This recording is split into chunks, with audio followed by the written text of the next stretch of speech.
Hey everyone, I'm the storyteller, and I'm here to help you relax tonight. I know a lot of you use this video to fall asleep, so before we start, make sure to like the video and subscribe to the channel. Also, tell me in the comments, where are you from, and what time is it there? Now get comfortable, take a deep breath, and just relax. The Silent Church. Let me tell you about the summer that changed everything, the summer when I learned that some doors should never be opened, and some places should remain forgotten. My name doesn't matter much to this story, but what does matter is understanding who I was before that day in July when I found the church in the woods. I was 22 years old, working nights stocking shelves at a grocery store, and spending my days doing something that most people would consider either incredibly brave or incredibly stupid. I explored abandoned places and I did it alone. This wasn't some sudden hobby I picked up on a whim. No, this compulsion to seek out forgotten structures had been building in me since childhood. You see, I grew up as that quiet kid in the back of the classroom, the one teachers would forget was there until attendance time. I didn't have many friends, not because I couldn't make them, but because I genuinely found more comfort in solitude than in the exhausting dance of social interaction. While other kids were playing sports or hanging out at the mall, I was content with my computer games and my own imagination. But as I got older, those digital worlds started feeling too small, too predictable. I needed something more real, more tangible, yet still removed from the ordinary world that everyone else seemed to navigate so effortlessly. It started innocently enough during my sophomore year of high school. I began taking long walks after school, initially just to avoid going home to an empty house where my parents' absence felt heavier than their presence ever did. These walks led me through neighborhoods I'd never seen, past houses with overgrown lawns and broken windows that whispered stories of abandonment. Then came the cemeteries, peaceful and forgotten, where I could sit for hours reading weathered headstones and imagining the lives behind the names. The older the cemetery, the more it called to me. There was something profound about being surrounded by so much history, so many ended stories, while my own was just beginning. The trespassing came gradually, almost naturally. First, it was just ducking under a chain to enter a cemetery after closing time. The thrill of being somewhere I wasn't supposed to be was intoxicating, like discovering a secret the world had tried to hide from me. Then I found my first truly abandoned building, an old psychiatric hospital on the outskirts of town that had been closed since the 80s. I spent 3 hours inside that first visit, my heart pounding with every creak of the floorboards, every whisper of wind through broken windows. But nothing bad happened. No security guards chased me out, no floors collapsed beneath me, no ghosts materialized from the peeling wallpaper. I left feeling more alive than I had in years. By the time I could drive, I had become somewhat of an expert at finding these forgotten places. My method was beautifully simple in the age of technology. I would spend hours on Google Earth, scanning rural areas for structures that looked abandoned or out of place. You'd be amazed at what you can spot from satellite imagery if you know what to look for. Roofs with holes, driveways being reclaimed by nature, buildings isolated from any visible roads. I would compile lists of coordinates, plan routes that would take me to 5 or 6 locations in a single day. Most of the time, about half would turn out to be still occupied or demolished, but the ones that remained, those were worth the search. My parents thought I was hiking, which wasn't entirely a lie. There was certainly a lot of walking involved, often through dense woods or overgrown fields to reach these places. I always wore the same outfit for these expeditions. Sturdy boots that had seen better days, thick jeans that could handle thorns and broken glass, and a dark jacket with multiple pockets for my flashlight, camera, and emergency supplies. I carried a backpack with water, first aid supplies, and a backup flashlight. I wasn't completely reckless, you see. I had rules. Never go into a structure that looked genuinely unstable. Always test floors before putting your full weight on them. Wear a dust mask in places that might have asbestos. Tell someone your general plans, even if you're vague about the illegal parts. The day I found the church, I had already crossed 3 locations off my list. The first had been torn down, leaving only a foundation filled with rainwater and regret. The second turned out to be an active farm storage building, and I had to pretend I was lost when the owner spotted me. The third was promising, an old schoolhouse from the 30s, but it had been so thoroughly gutted by scrappers that there was nothing left but walls and memories. The church was my 4th stop, and I almost skipped it entirely. The satellite image had been unclear, the structure mostly hidden by tree cover, and I was getting tired from all the failed attempts. But something made me park my beat-up Honda on that dirt road, something beyond simple stubbornness. Maybe it was the way the afternoon light filtered through the trees, creating a path that seemed to lead directly into the woods. Maybe it was the strange silence that settled over everything once I turned off the engine, a quiet so complete it felt like the world was holding its breath. Or maybe it was just destiny, if you believe in such things, pulling me toward a moment that would redefine my understanding of fear. The walk from my car should have been my first warning. 10 minutes through increasingly dense woods, following what might have once been a path but was now just a suggestion of clearer ground between the trees. I noticed things as I walked, things that seemed insignificant at the time but would later replay in my mind like breadcrumbs in a fairy tale. Rusted cans scattered among the leaves, their labels long since rotted away. A child's bicycle frame wrapped around a tree trunk, as if the forest had slowly consumed it over decades. Pieces of clothing caught on branches, so weathered I couldn't tell what they had once been. Then the trees began to thin and I saw it. The church sat in a clearing that seemed too perfect to be natural, as if the forest had deliberately stepped back to give the building space. It was smaller than I expected, maybe big enough for 50 people if they squeezed into the pews. The white paint had mostly flaked away, leaving gray wood that looked soft with rot. The steeple tilted at an angle that defied physics, and half the roof had caved in, creating a skylight that God never intended. But what caught my attention immediately was the well. It sat directly in front of the church, maybe 15 feet from the front steps, and it was wrong in every way a well could be wrong. First, wells aren't usually placed so close to a building's entrance. Second, this one had no cover, no safety barrier, just a circular stone mouth about 3 feet across that opened into perfect darkness. The stones around the edge were worn smooth, as if countless hands had gripped them over the years, and the mortar between them had mostly crumbled away. I should have walked past it, should have gone straight to the church, but something about that darkness called to me. I approached slowly, my boots crunching on dead leaves that seemed especially loud in the unnatural quiet. When I reached the edge, I gripped the smooth stones and leaned over, peering down into blackness so complete it seemed solid. My eyes couldn't adjust, couldn't find any variation in the dark that might suggest a bottom or walls. It was like looking into the absence of everything. I pulled out my flashlight, a powerful LED model I'd bought specifically for exploring, and shined it down. The beam penetrated maybe 20 feet before being swallowed completely. No reflection of water at the bottom, no glint of stones on the walls, just nothing. That's when I heard it. The sound was so faint at first that I thought I was imagining it, my brain trying to fill the oppressive silence with something, anything. But as I listened, holding my breath and leaning further over the edge, it became clearer. A clicking sound, rhythmic and deliberate. Click. 2 seconds of silence. Click. 2 seconds of silence. Click. It wasn't water dripping, which would have been irregular and echoing.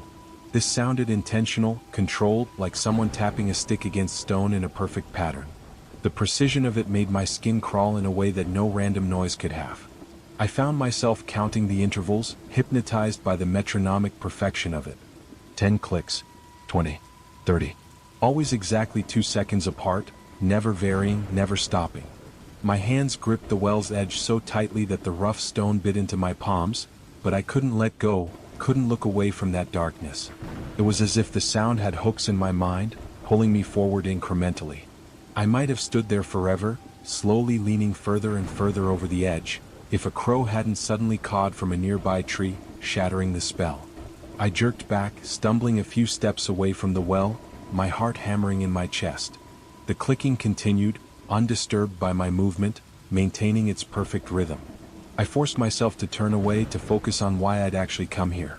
The church loomed before me, its damaged steeple pointing at the sky like an accusatory finger. The front steps groaned under my weight as I climbed them, each board bending in a way that suggested it might give way at any moment.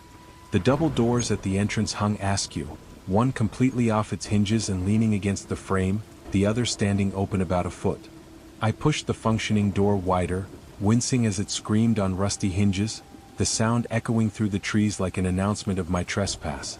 The interior of the church materialized in the afternoon light that streamed through the holes in the roof and the broken stained glass windows. It was a tableau of slow destruction, beautiful in the way that all ruins are beautiful, carrying the weight of abandoned faith and forgotten prayers. The pews were in various states of decay. Some still stood in their original rows, though warped and split by years of temperature changes and moisture. Others had been overturned, thrown aside as if in anger, their remains scattered across the floor like broken bones.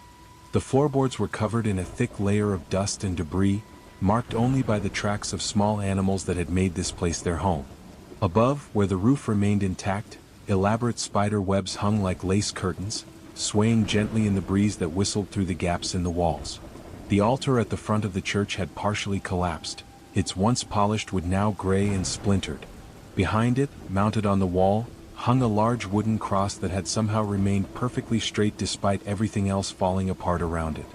There was something unsettling about its pristine condition, as if it alone had been maintained while everything else was allowed to rot. The pulpit stood to the left of the altar, tilted at a dangerous angle but still standing, its Bible stand empty except for a few pages that might have once been scripture but were now just water-stained fragments. I took photographs methodically, documenting everything with my digital camera. This was always part of my routine, creating a record of these places before they inevitably collapsed completely or were demolished. Through the viewfinder, I could pretend I was just an observer, a documentarian, not a trespasser in a place that felt increasingly wrong. The camera clicked and whirred, its modern sounds jarring in the ancient quiet of the church. Behind the altar, I noticed an arched doorway that led deeper into the building. The darkness beyond it was different from the normal shadow of an unlit room. It seemed thicker, more substantial, as if it had weight and presence. I approached it slowly, my flashlight beam pushing against the dark like a sword against a shield. The doorway opened onto a narrow hallway that ran the width of the building. The walls here were closer together, creating a claustrophobic feeling that intensified as I moved forward. 3 doors lined the hallway, or rather what remained of 3 doors. The first had been completely removed, leaving only empty hinges and a rectangular opening that revealed what had once been a small storage room. Shelves lined the walls, most broken and hanging at odd angles, their contents long since rotted or removed. The second door hung by a single hinge, creaking softly despite no apparent breeze. Inside was similar to the first room, though with the addition of what might have been vestments hanging from hooks, now just tatters of fabric that disintegrated at the slightest touch. The third door was at the end of the hallway, and it was different. This door was closed and appeared to be in better condition than anything else I'd seen in the building. When I turned the handle, it opened smoothly without the expected squeal of rusty hinges. The room beyond was empty except for a single chair positioned in the center, facing the door as if waiting for someone to arrive. But what made me pause, what made every instinct scream at me to leave, was the stairway I could see in the corner, leading down into absolute darkness. The stairs to the basement were narrow, barely wide enough for one person, and they descended at a steeper angle than seemed safe even when the building was new. Each step was worn smooth in the center from countless feet over decades of use. I stood at the top, shining my light down, but like with the well, the beam seemed to be absorbed by the darkness below. The air coming up from the basement was different too, colder and carrying a smell that was both earthy and wrong, like soil mixed with something chemical. I started down slowly, testing each step before putting my full weight on it. The wood groaned and protested but held. 1 step, 2, 3. The temperature dropped noticeably as I descended, and that strange smell grew stronger. 4 steps, 5, 6. On the 7th step, as I was beginning to think I might actually make it to the bottom safely, the wood exploded beneath my foot with a crack like a gunshot. I fell hard and fast, my flashlight flying from my hand as I tried to catch myself on anything. I landed in a heap at the bottom of the stairs, pain shooting through my tailbone and up my spine. For a moment, I lay there in absolute darkness, gasping and cursing, waiting for the pain to subside enough that I could move. My flashlight had landed somewhere nearby, its beam creating a cone of light against what looked like a dirt wall. As I crawled toward the light, my hand brushed against something that made me freeze. It was fabric, but not old and rotting like everything else in this place. This felt newer, almost fresh. I grabbed my flashlight and swung it around, illuminating what I had touched. It was a blanket, folded neatly and placed on the ground as if someone had been using this space recently. Next to it were other signs of habitation, a plastic water bottle, some canned goods, a battery-powered lantern that looked like it had been purchased within the last year. That's when I heard the voice. It came from deeper in the basement, from a direction I hadn't even realized existed yet. It was high-pitched, could have been a woman or a young boy, and it was speaking in a language I didn't recognize. No, that's not quite right. It wasn't speaking in a different language.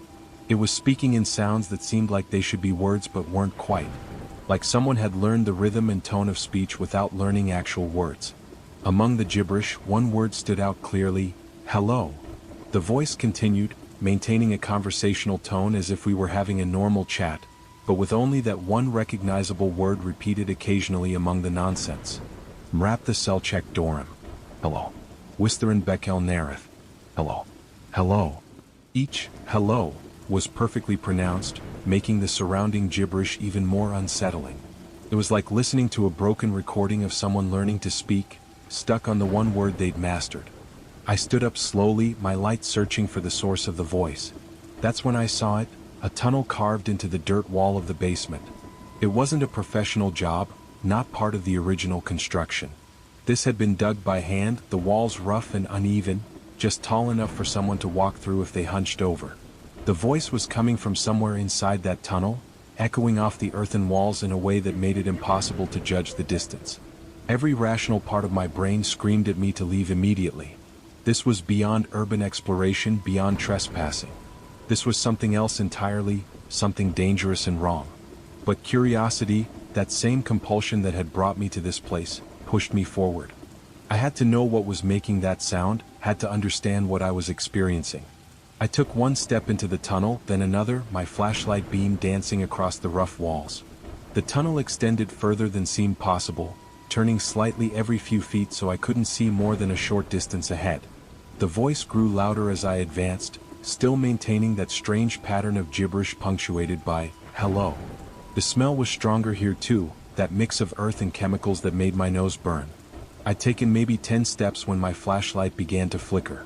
I stopped immediately, tapping the flashlight against my palm. It steadied for a moment, then flickered again. The voice stopped mid-sentence, cutting off as if someone had pressed a pause button. The silence that followed was somehow worse than the gibberish had been. It was expectant, waiting. Then I heard the clicking. The same rhythmic clicking from the well, but now it was coming from the tunnel ahead of me. Click. 2 seconds. Click. 2 seconds. And it was getting closer. The flickering of my flashlight became more frequent, the beam dimming with each flicker. In those moments of darkness, I could swear I saw something else, a faint light coming from deeper in the tunnel, greenish and wrong. The clicking grew louder, and now I could hear something else with it, a shuffling sound like someone dragging their feet through dirt. The voice started again, but different this time, lower and more guttural, still saying hello, but in a way that made it sound like a threat.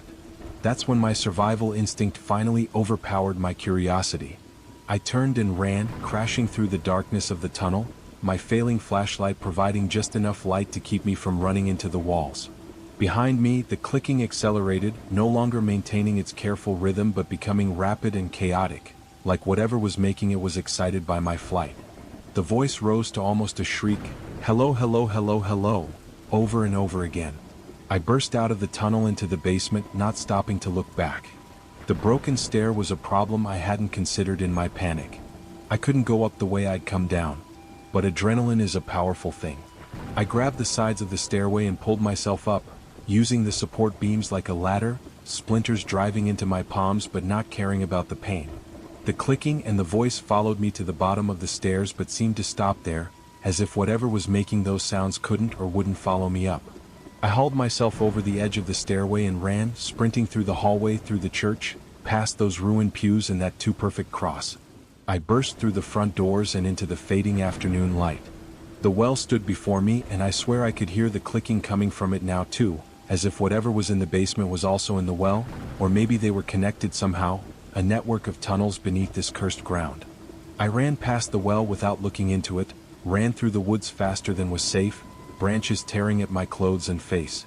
I reached my car in what felt like seconds but must have been minutes, fumbling with my keys with shaking hands. It wasn't until I was driving away, doing 60 on a dirt road meant for 20, that I realized I'd left my camera behind. It didn't matter. I was never going back for it. The property. That experience at the church should have ended my urban exploration days. Any reasonable person would have taken it as a sign to find a new hobby, maybe something safe like stamp collecting or bird watching. But trauma has a funny way of working on the mind. Instead of scaring me away from abandoned places entirely, it just made me more cautious about going alone. Which is how, 3 months later, I found myself with my friends Marcus and David, standing at the edge of a massive property in rural Texas, about to make another terrible decision. Marcus and David were the closest thing I had to real friends, though even that was more about proximity and shared interest than deep connection. We'd met at work, all of us doing the night shift at the same distribution center, and bonded over our mutual love of fishing and general disdain for authority. They knew about my exploration hobby but had never shown interest in joining until I mentioned finding some abandoned property near a pristine fishing spot I discovered on one of my Google Earth sessions. The first day had been about the fish, not the property. We'd hiked through dense woods to reach a secluded pond that satellite imagery suggested might be good for base. The hiking was tough, through undergrowth that hadn't seen human passage in years, but the fishing was indeed excellent. We were pulling in largemouth bass like the pond had been stocked just for us, laughing and joking about our secret spot that no one else knew about. That's when the farmer found us. He came crashing through the woods with a German shepherd that looked like it ate trespassers for breakfast, shouting about private property and criminal charges. We tried to explain that we didn't know it was private land, that there were no signs, but he was already on his phone. At first, we thought he was calling the police, which would have been bad enough. But as we gathered our gear and prepared to leave, I heard parts of his conversation, and it wasn't with any dispatcher. He was giving someone detailed descriptions of us, what we were wearing, what direction we'd come from. The conversation had the feel of a report, not a complaint. We left quickly, the dog following us to the property line to make sure we actually left. The whole walk back to my truck, Marcus kept looking over his shoulder, convinced we were being followed by more than just the dog. David tried to play it off, joking about crazy farmers and territorial disputes, but I could see he was rattled too. The farmer's reaction had been too extreme for simple trespassing, too organized. It felt like we'd triggered some kind of security protocol. That night, back at Marcus's apartment, we should have let it go. Should have found a new fishing spot and forgotten about the weird farmer. But curiosity is a dangerous thing, especially when mixed with wounded pride and a few beers. We started talking about going back, not to fish but to figure out what the farmer was so keen on protecting. David pulled up Google Maps on his laptop and we studied the property from above. It was massive, at least 200 acres, with several structures scattered across it. What caught our attention was that despite having multiple buildings and what looked like extensive facilities, the only animals visible in the satellite images were horses. That's weird, right? Marcus had said, zooming in on one of the buildings. All this land and just horses? My uncle has a ranch half this size and he's got cattle, pigs, chickens, goats, everything. The property had one main entrance from the road, a gated drive that led to what looked like the primary residence. But there were other structures scattered around, some connected by dirt roads, others seemingly isolated in clearings throughout the woods.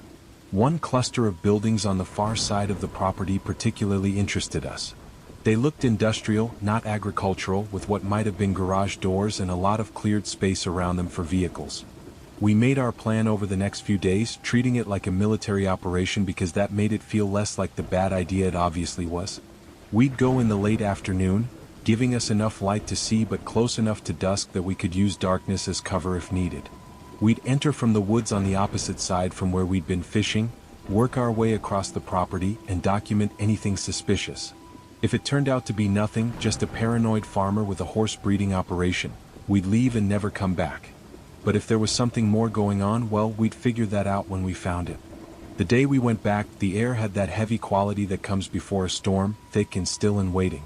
We parked my truck at a hiking trail entrance about a mile from the property and made our way through the woods. We were better prepared this time, wearing dark clothes and moving quietly, communicating with hand signals we'd practiced like we were kids playing army. It would have been funny if the tension wasn't so thick you could almost taste it. The fence line appeared through the trees, 8 feet of chain link topped with a single strand of barbed wire. Not electric, which was good, but higher than you'd typically see for a horse property. We followed it until we found a section where a tree had fallen across it, creating a natural ladder. One by one we climbed over, David first, then me, then Marcus watching our backs. The horses were visible almost immediately, beautiful animals grazing in a cleared pasture. They looked well cared for, healthy and calm, which should have been reassuring but somehow wasn't. There's something unsettling about normalcy when you're expecting something sinister. We skirted the pasture, staying in the tree line, working our way toward the cluster of buildings we'd identified on the map. It took us almost an hour of careful movement to reach the first structure. What we found defied explanation. It was a rundown house that looked like it had been abandoned for decades, windows broken, roof partially collapsed, vegetation growing through the walls. But parked around it, like sleeping metal beasts, were some of the most expensive vehicles I'd ever seen outside of a car show. Lamborghinis, Ferraris, Bentleys, multiple Porsches, even what looked like a limited edition Bugatti. Some were in pristine condition, others were partially disassembled, and all of them were just sitting there in the open, collecting dust and bird droppings. "Holy shit," David whispered, pulling out his phone to record. "There's got to be millions of dollars worth of cars here." We moved between them carefully, documenting everything. Some had their hoods open, engines partially removed. Others had their interiors stripped. It looked like a chop shop, but for vehicles that were too distinctive to sell in parts. These weren't your average stolen cars, these were the kinds of vehicles that made headlines when they went missing. Behind the house was a large RV that had seen better days, its sides streaked with rust and mold. Marcus, always the boldest of us, decided to look inside while David and I kept watch. He was in there for maybe 2 minutes before coming out with a pale face. "Someone's living in there," he said quietly. "Recently. There's fresh food, clothes, fishing gear. And..." He paused, looking uncomfortable. "There are car parts everywhere. Seats, steering wheels, electronics. All high-end stuff. We should have left then. We'd found enough to know this was seriously illegal activity, probably a major theft ring. The smart thing would have been to get out and call the FBI or something. But we'd come this far, and the adrenaline was making us stupid. We decided to check out one more structure, a large shed about 50 yards away. The smell hit us before we even opened the door. It was thick and cloying, the unmistakable stench of decay. We looked at each other, none of us wanting to be the first to suggest what we were all thinking. Finally, I pulled my shirt over my nose and pushed the door open. The inside was mostly empty except for some old farming equipment and stacks of moldy boxes. The smell was overwhelming, seeming to come from everywhere and nowhere at once. "We need to go," Marcus said, and for once neither David nor I argued. We backed out of the shed and started making our way toward the fence line.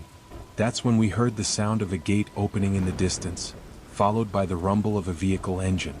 Without discussing it, we all started moving faster, not quite running but close to it.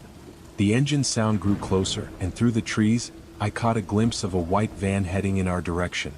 We broke into a full run, crashing through the underbrush with no attempt at stealth. The van must have heard or seen us because it suddenly accelerated, engine roaring as it turned onto a dirt path that would intersect with our escape route.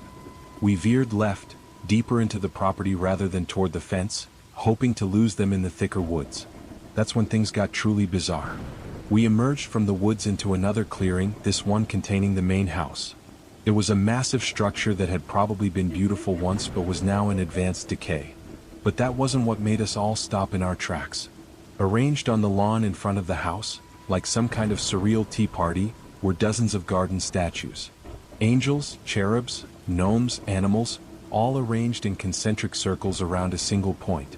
And at that point sat a folding table with 2 people. The first was a woman, middle-aged and normal looking except for the way she was staring at us with an expression of absolute rage. The second, and I swear I'm not making this up or exaggerating, appeared to be a man with no face. Not disfigured, not wearing a mask, but smooth where features should be, like someone had erased everything but left the basic shape of a head. He was wearing normal clothes, sitting in a normal chair, petting a black cat that sat on the table, but where his face should have been was just pale, smooth skin. I've thought about this moment 1,000 times since, trying to find a rational explanation. Maybe it was a mask, some kind of prosthetic, a medical condition I'm not aware of. But in that moment, in the fading light with the smell of decay still in our nostrils and the van somewhere behind us, it was simply impossible. A man with no face sitting at a table in a garden of statues, turning his smooth head toward us as if he could see despite having no eyes. The woman stood up and started running, not toward us but to our left, moving to cut off our escape route with surprising speed. We ran right toward the far side of the property, our feet pounding across overgrown lawns and through gaps in rusted fence lines. Behind us, I could hear the van's engine and what sounded like other vehicles joining the pursuit. We ran through another section of woods and emerged near more structures, these ones looking more like converted shipping containers than buildings. One had its door open, revealing an interior filled with what looked like medical equipment, examination tables and 4 stands and things I couldn't identify in our brief glimpse as we sprinted past. Another had windows cut into its sides, and through them I could see rows of cages, though I couldn't tell what, if anything, was inside them. The property seemed endless, each turn revealing new structures, new mysteries, new reasons to never come back. We passed a pond that was perfectly circular and too dark to be natural, its surface completely still despite the wind that had picked up. We ran through an orchard where every tree was dead but still standing, their branches reaching toward the sky like skeletal fingers. We stumbled through what might have been a garden once but was now just geometric patterns of dead vegetation. Finally, through pure luck or divine intervention, we found the fence line again. This section was older, wooden instead of chain link, and rotted enough that we could kick through it rather than climb over. We didn't stop running until we reached my truck, didn't stop driving until we were 3 towns over, and didn't stop looking over our shoulders for weeks afterward. The quarry. You'd think after 2 experiences like those, I'd have learned my lesson about trespassing in dangerous places. But 6 months had passed since the property incident, and time has a way of dulling fear, transforming terror into adventure story, nightmare into anecdote. Besides, this next place wasn't some mysterious abandoned structure or suspicious property. It was just a quarry, and half the teenagers in Texas had stories about sneaking into quarries for cliff jumping. How dangerous could it be? The McKinney Quarry had been closed for 15 years, but YouTube was full of videos of people jumping from its cliffs into the deep blue water below. It looked like the perfect summer adventure, especially after Marcus and David had spent weeks convincing me it would be safe. We'd watched dozens of videos, studied the approaches, identified the best jumping spots. It seemed like harmless fun, a way to reclaim some of the fearlessness that my previous experiences had stolen from me. The first warning sign should have been the road leading to the quarry. It wasn't just posted with no trespassing signs, which were standard for any abandoned property. These signs were different, more aggressive. Trespassers will be prosecuted, gave way to danger, blasting zone, which escalated to a hand-painted sign on white cardboard that simply read, "Trespassers will be shot on sight." In Texas, that wasn't an idle threat. The Castle Doctrine and property rights laws meant that landowners had significant leeway in protecting their property, and some took that freedom very seriously. We sat in Marcus's Jeep at the entrance to the dirt road, staring at that hand-painted sign. David was in the back seat, unusually quiet. Marcus had his hands on the steering wheel, engine running, foot hovering between gas and brake. I was the one who finally broke the silence. "We came all this way," I said, trying to sound more confident than I felt.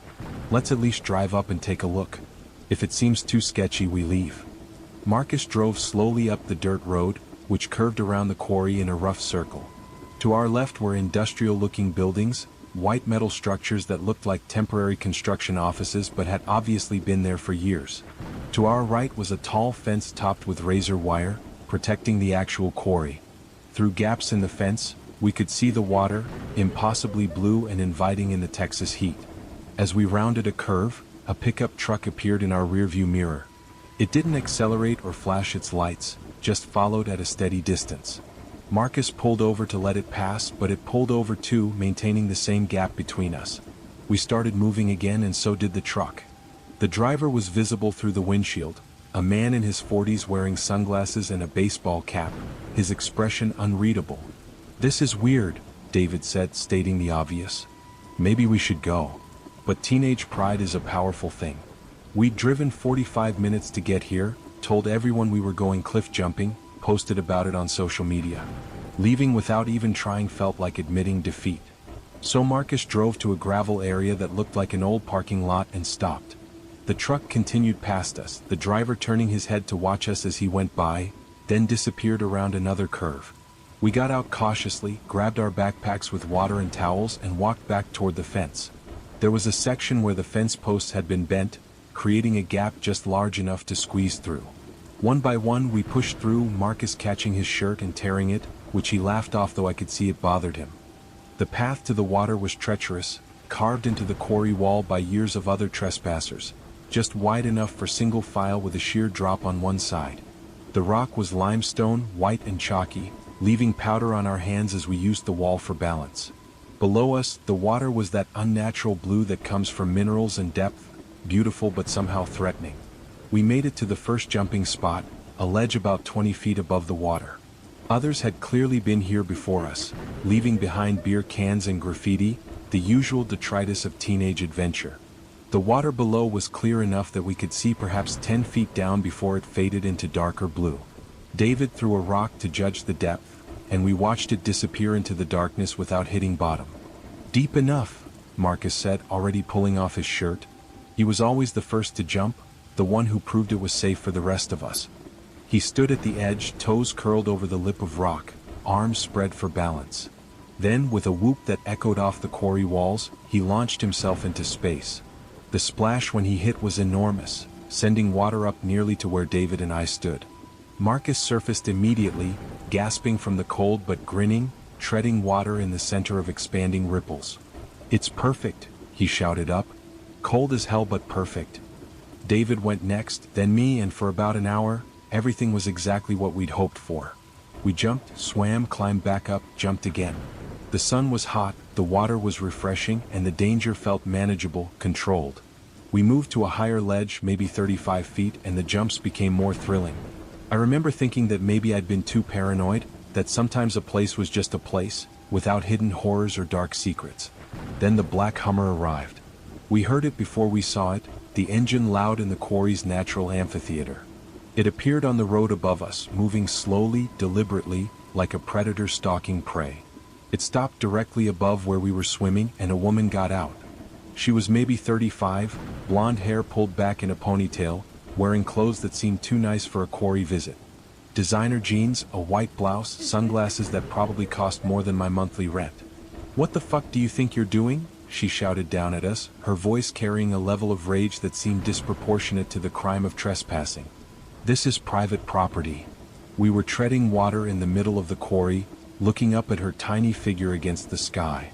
I tried to play innocent, shouting back, "We're sorry. We didn't know it was private. We'll leave right away." She laughed, but there was no humor in it. "Didn't know? You passed about 15 signs saying you'd be shot. You think those were decorations?" She pulled out her phone, and even from that distance I could see her hands shaking with anger. She held it to her ear and said loud enough for us to hear, "John? Yeah, they're here. 3 of them. Get the gun." Those 3 words hit us like physical blows. We started swimming toward the edge immediately, but she tracked our movement from above. "Oh, you're leaving now? Too late for that. John's coming and he doesn't miss."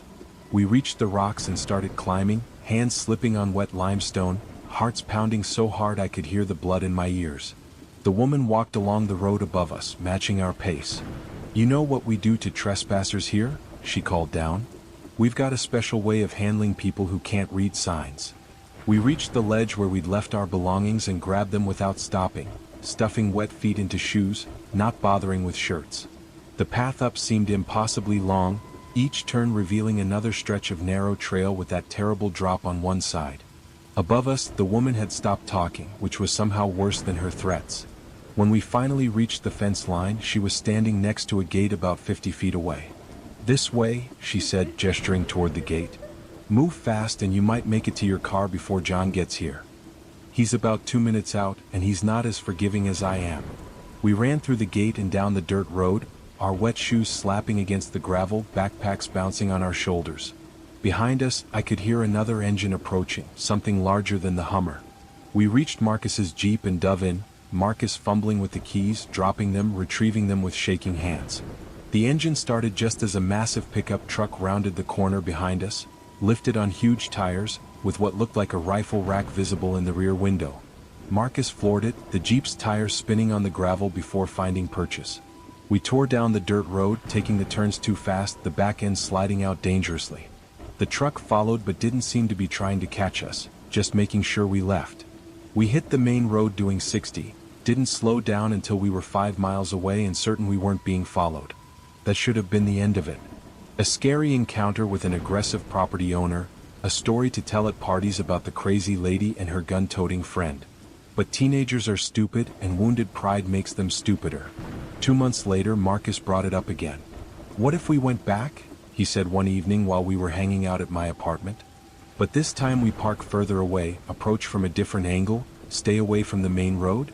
I should have shut him down immediately. Should have reminded him about the woman's rage, about John and his gun, about how lucky we'd been to get away unharmed. But the quarry had taken on mythic proportions in our minds. It had become the challenge we'd failed, the adventure we'd been cheated out of. And so, like idiots, we started planning a return trip. This time we recruited more people, thinking there was safety in numbers. 2 guys from work, Alex and Brian, both of whom had their own stories about cliff jumping and thought we were exaggerating the danger. We studied Google Earth for hours, finding a church about a quarter mile from the quarry where we could park without being noticed. We identified a route through the woods that would bring us to the far side of the quarry, away from the road and the buildings. The day we went back, everything felt wrong from the start. The weather was overcast and humid, the air thick like breathing through a wet towel. The church parking lot was empty except for a single car with flat tires that looked like it had been there for years. The woods between the church and the quarry were denser than they'd looked on satellite, full of thorns and hidden holes that turned a quarter-mile hike into a 40-minute ordeal. When we finally reached the quarry fence, we were scratched, sweating, and already tired. But we'd come too far to turn back. We found a section where someone had cut the chain link, creating a flap we could pull back. One by one, we squeezed through, Brian tearing a long gash in his leg that immediately started bleeding. "I'm fine," he insisted, wrapping his towel around the wound. "Let's just get to the water." We made our way down to a section of the quarry we hadn't explored before, a series of ledges on the far side from where we'd been caught. The water here was darker, more green than blue, and debris floated on the surface, old tires and plastic bottles and things we couldn't identify. But there was a perfect jumping ledge about 40 feet up, and the water below it was clear of obstacles. For an hour, everything was fine. We jumped, we swam, we laughed about our previous encounter and how paranoid we'd been. Alex did backflips off the ledge. Brian, despite his leg wound, managed a perfect dive. I remember floating on my back, looking up at the gray sky, thinking that maybe we'd overthrown our fears, that maybe this place was ours to claim after all. Then the silver van appeared. It came out of nowhere, no engine sound to warn us, just suddenly there on the road above. It sat there for a full minute, windshield reflecting the clouds so we couldn't see inside. We all stopped swimming, treading water in silence, waiting to see what would happen. The van's door opened and a man stepped out. He was tall, wearing work clothes and a baseball cap pulled low over his face. He walked to the edge of the road and looked down at us, his face too shadowed to read. Then, without a word, he walked back to the van and pulled something from the back. The first gunshot was so loud in the quarry that my ears rang instantly. The bullet hit the water maybe 10 feet from where Alex was swimming, sending up a small geyser. We didn't need a second warning. All 5 of us started swimming frantically toward the edge, toward the path up, toward escape. The second shot hit the rocks just above where we were climbing out of the water, sending chips of limestone flying. Brian, with his injured leg, was struggling to keep up.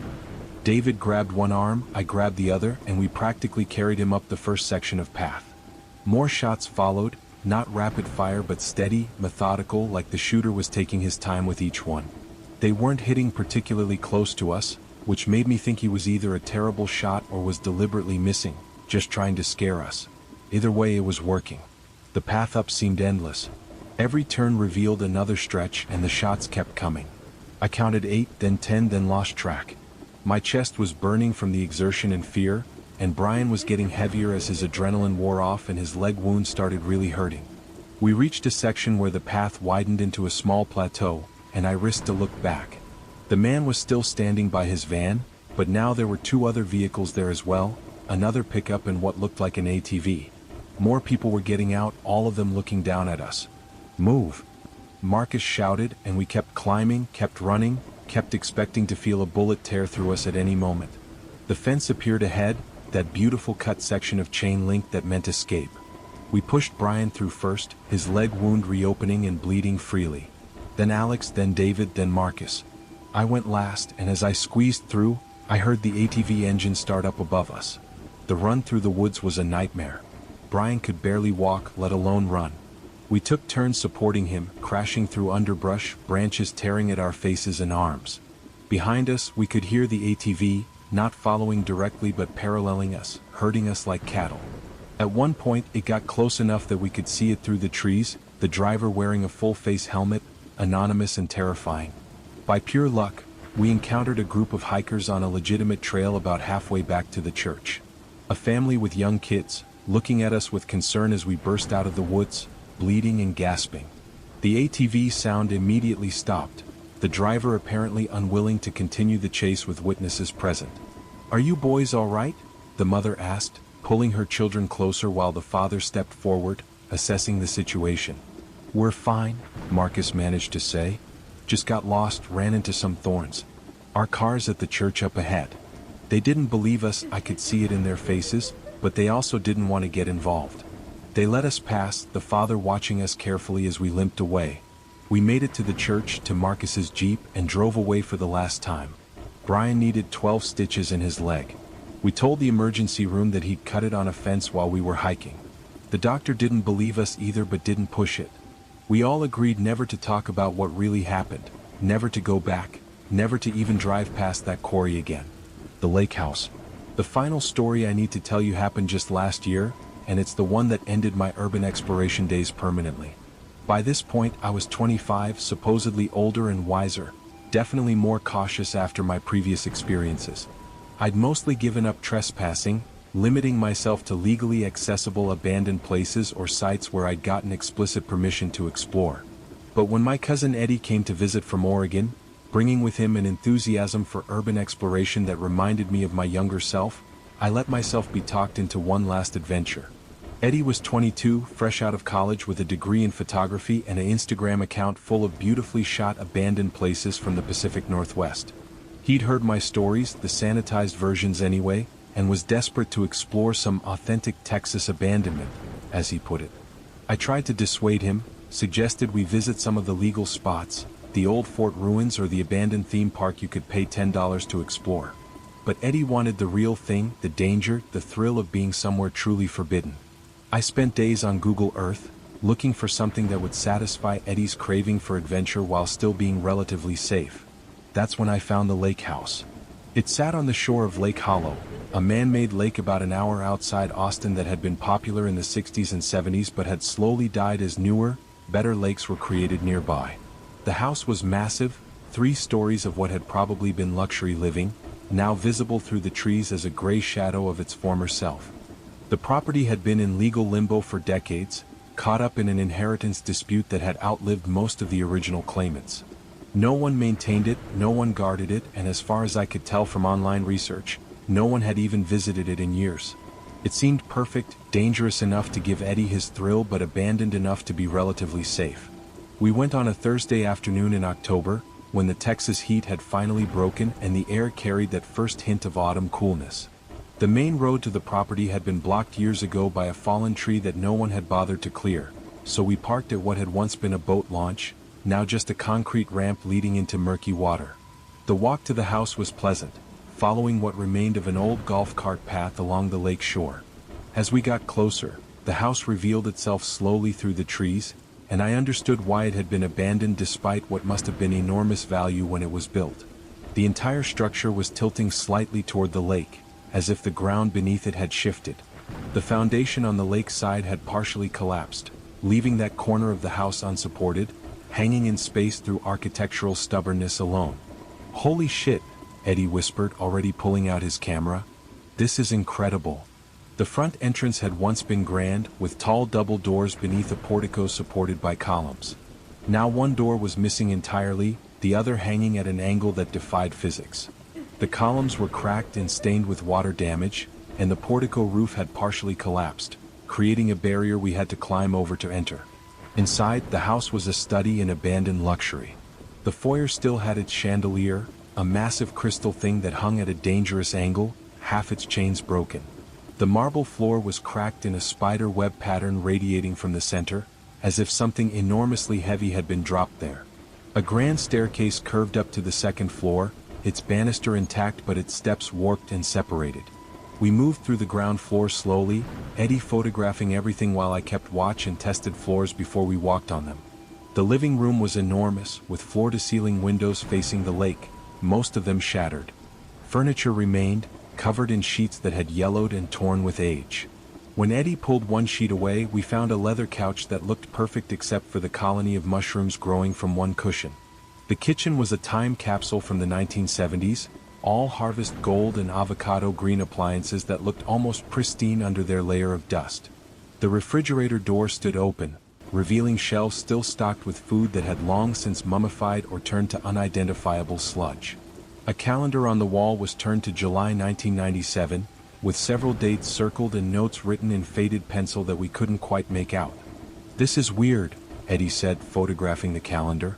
"It's like they left in the middle of normal life, not like they were moving out." The dining room table was still set for dinner, 8 place settings with dust-covered plates and tarnished silverware. The centerpiece, which might have once been flowers, was now just dried stems in a crystal vase. One chair was pulled out and tipped over, as if someone had stood up quickly and never returned to right it. We climbed the stairs carefully, testing each step. The second floor was more deteriorated, with water damage from the failing roof creating soft spots in the floor that we had to navigate around. The bedrooms were strange, some completely empty, others fully furnished but with signs of hasty searching. Drawers pulled out and dumped, closets emptied onto floors, mattresses pulled off beds and slashed open. In what must have been the master bedroom, Eddie made a disturbing discovery. The windows had been boarded up from the inside, not just covered but sealed with multiple layers of plywood nailed directly into the window frames. The closet door had a padlock on it, rusted but still solid. The floor in front of the closet was deeply scratched, gouged really, as if someone or something had tried desperately to get in or out. "Should we try to open it?" Eddie asked, but I could tell from his voice that he didn't really want to. Something about that locked closet felt wrong, felt like a door that had been closed for a good reason. We moved on to the third floor, which was mostly an open attic space that had been converted into what looked like an artist's studio. Canvases were stacked against the walls, most ruined by water and time, but a few still showing disturbing images. They were portraits, but wrong somehow, faces that didn't quite work, features placed incorrectly or proportioned impossibly. One showed a family of 4, normal except that their mouths had been painted where their eyes should be and vice versa. "This is seriously creepy," Eddie said, but he kept photographing, his artistic eye overriding his common sense. That's when I suggested we check the basement. In my experience, basements in abandoned houses were either the most interesting or the most dangerous parts, and despite my better judgment, I was curious about this one. The door to the basement was in the kitchen, painted the same avocado green as the appliances, almost camouflaged. The stairs down were wooden and felt solid enough, though they creaked ominously with each step. The basement was large, running the full footprint of the house, with stone walls that wept moisture and a concrete floor that had cracked in several places, allowing groundwater to seep through. The smell was intense, mildew and rot and something else, something chemical and wrong. The space was mostly empty except for standard basement things, a water heater, a furnace, electrical panels, all rusted and defunct. But in the center of the main room, arranged in a perfect circle, were 5 chairs. Unlike everything else in the house, these chairs were clean, dust-free, as if someone had been maintaining them. They were all different, pulled from various rooms upstairs probably, but arranged with deliberate precision. In the center of the circle, on the concrete floor, someone had drawn symbols in what looked like chalk but had somehow survived the moisture and time. I couldn't identify the symbols, they weren't any language or system I recognized, but they were complex and carefully drawn. Eddie was photographing them when we heard it, a door closing somewhere above us. We both froze, listening. Old houses make sounds, settling noises, wind through broken windows, animals that have made homes in the walls. But this was deliberate, the clear sound of a door being pulled shut. Then footsteps, slow and measured, crossing the floor above us. Eddie looked at me with wide eyes. I put my finger to my lips and pointed toward the stairs. We moved as quietly as possible, but the old wood of the basement stairs had other ideas. The first creak seemed impossibly loud in the silence. The footsteps above stopped immediately. We held our breath, waiting. 10 seconds. 20. Then the footsteps resumed, faster now, moving toward the kitchen, toward the basement door. I grabbed Eddie's arm and pointed to the far end of the basement where I'd noticed a small window at ground level, mostly covered by vegetation but possibly large enough to squeeze through. We ran, abandoning stealth for speed. Behind us, the basement door opened and I heard footsteps on the stairs, taking them 2 at a time. The window was painted shut, years of paint and rust sealing it closed. Eddie grabbed a piece of broken concrete from the floor and smashed the glass, the sound explosive in the confined space. I boosted Eddie up and through the window, his camera bag catching on the frame for a terrifying moment before tearing free. I jumped, caught the edges, and hauled myself up as the footsteps reached the bottom of the stairs. As I wriggled through, I looked back and saw someone standing at the base of the stairs, just outside the circle of chairs. They were tall, wearing what looked like normal clothes, jeans and a flannel shirt. But their face was wrong. I only saw it for a second, but that second burned itself into my memory. It wasn't deformed or injured, it was just wrong, like an AI trying to generate a human face but failing at some fundamental level. The features were all there but in slightly incorrect positions, or maybe the proportions were off, or maybe it was the way they didn't quite move together when the thing tilted its head to look at me. I fell through the window onto Eddie and we scrambled to our feet and ran. We crashed through the woods, branches tearing at us, not caring about the noise we made or the trail we left. Behind us, I heard nothing, which was somehow worse than pursuit. We reached the boat launch in my car and I drove away too fast on roads not meant for speed. That night, Eddie couldn't stop talking about what we'd seen, trying to rationalize it, to explain it. Carbon monoxide hallucination, trick of the light, someone in a mask, anything but what we'd both known in that moment, that we'd seen something that shouldn't exist. He posted his photos online, all except the ones from the basement, which he deleted without discussion. A week later he sent me a link to a forum post. Someone had reverse searched one of his photos and found others from the same house, taken years apart by different urban explorers. In every set of photos that included the basement, those same 5 chairs appeared in that same perfect circle. But the really unsettling part was that in photos taken years apart, the chairs were different chairs, as if someone was replacing them as they aged, maintaining that circle for reasons we couldn't begin to understand. Conclusion: why I had to tell you this. These 4 experiences, spread across several years of my life, taught me something important about the world we live in. There are places that exist outside our normal understanding, pockets of wrongness that we're not meant to find. The abandoned church with its tunnel and its clicking sounds. The property with its stolen cars and its faceless watcher. The quarry with its violent guardians. The lake house with its maintained circle and its impossible resident. I don't know what connects these places, if anything does, beyond my own bad luck in finding them. I don't know if they're supernatural or just strange, if the things I saw were real or some kind of hallucination brought on by fear and adrenaline. What I do know is that they changed me, transformed me from someone who feared nothing into someone who understands that fear is sometimes the only appropriate response. I work a normal job now, data entry at an insurance company, about as far from adventure as you can get. I live in a suburb where the scariest thing that happens is someone forgetting to bring their trash cans in on time. I don't explore anymore, don't even like walking through unfamiliar neighborhoods. When I drive past abandoned buildings, I keep my eyes on the road and my foot on the gas. But sometimes, late at night when I can't sleep, I find myself on Google Earth, scanning rural areas for structures that don't belong. Not because I want to visit them, God no, but because I need to know where they are so I can avoid them. I've found dozens over the years, saved their coordinates in a file labeled, "Never Go Here." Sometimes I recognize patterns, similarities in isolation, in decay, in wrongness that makes me think they're connected somehow. I've thought about reporting these places to someone, but who would I tell and what would I say? That I trespassed on private property and saw things that scared me? That there are abandoned buildings that feel wrong?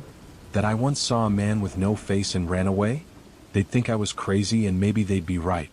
So instead, I'm telling you, whoever you are reading this or listening to this, if you're someone who explores abandoned places, who seeks out the forgotten and forbidden, be careful. Not every abandoned place is empty. Not every no trespassing sign is just about liability.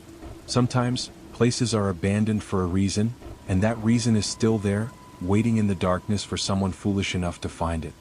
Pay attention to your instincts. If a place feels wrong, leave immediately. Don't let curiosity override your survival instinct. Don't assume that because nothing bad has happened yet, nothing bad will happen. And if you ever hear rhythmic clicking sounds coming from a well or a tunnel, if you ever see someone whose face doesn't quite work, if you ever find a circle of clean chairs in a dusty basement, run. Don't investigate, don't document, don't try to understand. Just run. Because here's the thing I've learned, the terrible truth that keeps me awake at night. I don't think I found these places by accident. I think they found me. I think there's something about certain people that draws them to these pockets of wrongness, like magnets attracted to metal. And once you've been to one, once you've seen what shouldn't be seen, you're marked somehow. They become easier to find, or maybe you become easier for them to find. I haven't been to an abandoned place in over a year now, but I still feel it sometimes, that pull toward the forgotten and forbidden. I'll be driving home from work and feel an urge to take a different route, to explore that dirt road I've never noticed before. I resist always, but the urge is getting stronger. Sometimes I dream about those places, about the church and the property and the quarry and the lake house, but in my dreams, they're all connected, all part of some vast network of wrongness spreading beneath the normal world like roots beneath pavement. And in those dreams, I always end up back in that basement, in that circle of chairs, waiting for something I don't understand and don't want to meet. I wake up gasping, check that my doors are locked, and promise myself I'll never explore again.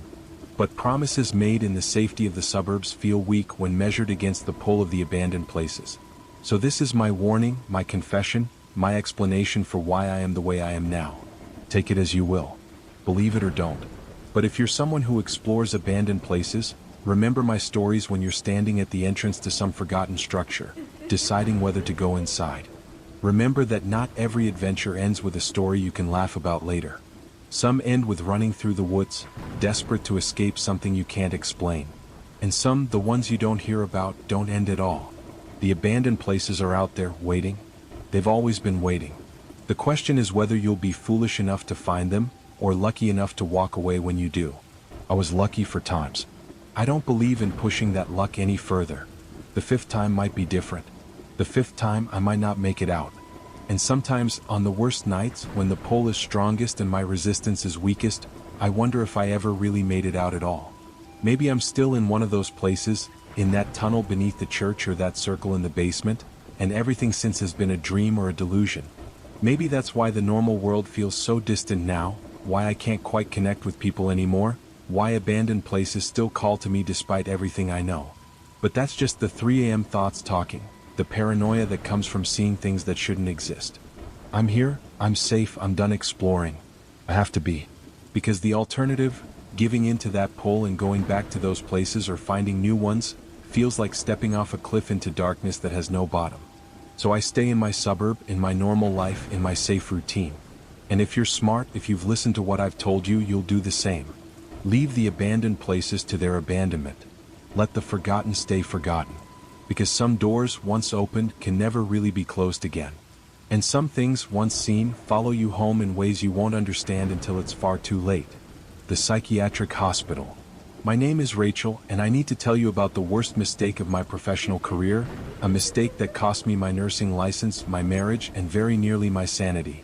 This happened 3 years ago when I was working night shifts at Riverside General Hospital in Pennsylvania. I was 34 at the peak of my career, respected by colleagues and trusted with the most difficult cases. That trust, that confidence in my abilities, that's what led me to accept Dr. Morrison's unusual request. Dr. Morrison was our chief of psychiatry, a brilliant but eccentric man who'd been studying the history of mental health treatment in our region for decades. He approached me one October evening with a proposition that seemed insane even then, though I let professional curiosity override my better judgment. He wanted someone with medical training to accompany him to document the old Hillcrest State Hospital, abandoned since 1987, before it was scheduled for demolition the following month. I need someone who understands medical equipment, who can identify what we're looking at, he explained, his eyes bright with an enthusiasm I'd rarely seen in our usually reserved department head. The Historical Society has given me permission for one final documentation visit. It's completely legal, completely safe. We'd go during daylight hours, spend maybe 4 hours maximum cataloging what remains. I'll pay you consultant rates, cash for your time. I should have questioned why he needed to pay cash, why he couldn't find someone else, why the Historical Society would give permission to enter a building condemned as structurally unsound. But the money was good. I was going through an expensive divorce, and honestly, I was intrigued. Hillcrest had been notorious in its day, the subject of numerous investigations for patient abuse, experimental treatments, and an unusually high death rate even for a psychiatric facility of that era. We met on a Saturday morning in late October, the sky overcast and threatening rain. Dr. Morrison drove us in his SUV, the back loaded with camera equipment, measuring tools, and several boxes of what he called documentation supplies. The drive took us deep into rural Pennsylvania, through towns that seemed to have been forgotten by time, past farms where nothing grew and houses where no one lived. Hillcrest appeared through the trees like something from a nightmare, a massive Victorian structure with multiple wings spreading from a central administration building like spider legs. The red brick had turned almost black with age and pollution, and most of the windows were either broken or boarded over. A chain-link fence surrounded the property, topped with razor wire that seemed redundant given how uninviting the place looked. Dr. Morrison produced a key for the padlock on the main gate, another detail I should have questioned but didn't. We drove up the crumbling asphalt drive, weeds growing through every crack, past a sign that had once welcomed visitors but now hung at an angle, its message lost to rust and time. He parked near what had been the main entrance, massive double doors that stood partially open, one hanging off its hinges entirely. "Before we go in," he said, pulling out a thick folder from his bag, "I need you to understand what we're looking for." Hillcrest was doing experimental treatments in its final years, things that were never properly documented. Surgical procedures, chemical therapies, behavioral modifications that pushed the boundaries of medical ethics even for the 1980s.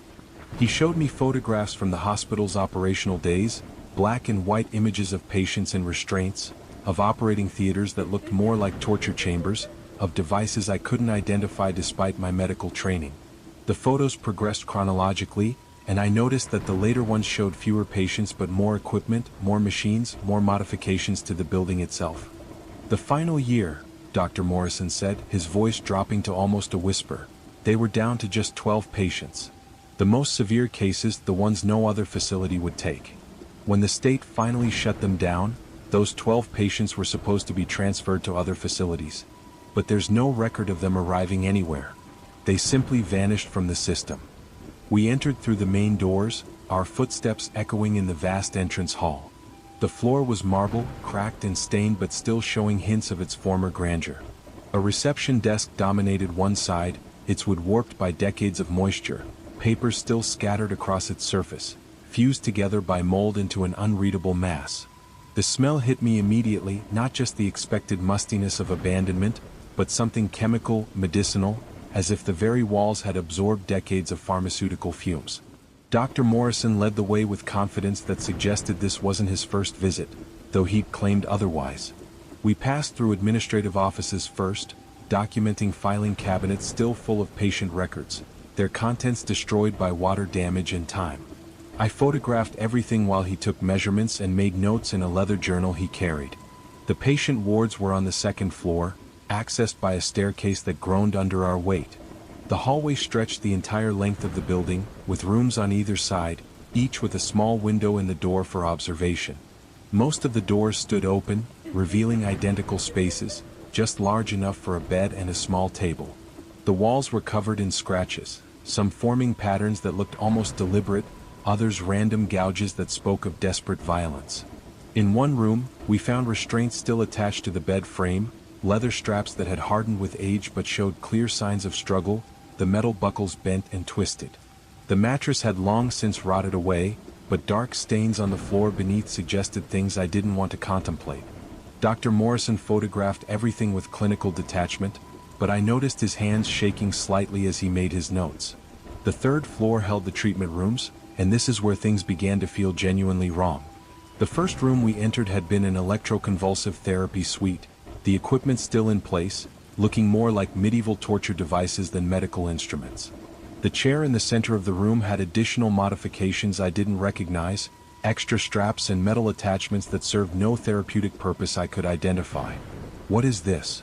I asked, pointing to a series of holes drilled into the headrest, each about an inch in diameter, arranged in a pattern that seemed deliberate but incomprehensible. Dr. Morrison studied them for a long moment before answering. "I believe they were experimenting with direct cranial access. There are reports of attempts to physically manipulate brain tissue during ECT sessions, trying to enhance the treatment's effectiveness." The next room was worse. It had been a surgical suite, but the equipment was wrong, modified in ways that made no medical sense. The operating table had restraints at numerous points, far more than necessary for any legitimate procedure. Strange machines lined the walls, things that looked medical but weren't quite right, as if someone had been building their own equipment based on half-understood principles. On one wall, someone had written in what looked like dried blood, though it had faded to brown over the years.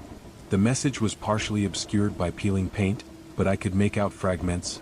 They don't die, they just change, and still here, still watching, still waiting. Dr. Morrison photographed it without comment, but I saw him pale as he read it. We found the pharmacy next, its shelves still stocked with bottles and vials, most empty but some still containing dried residues or crystallized liquids.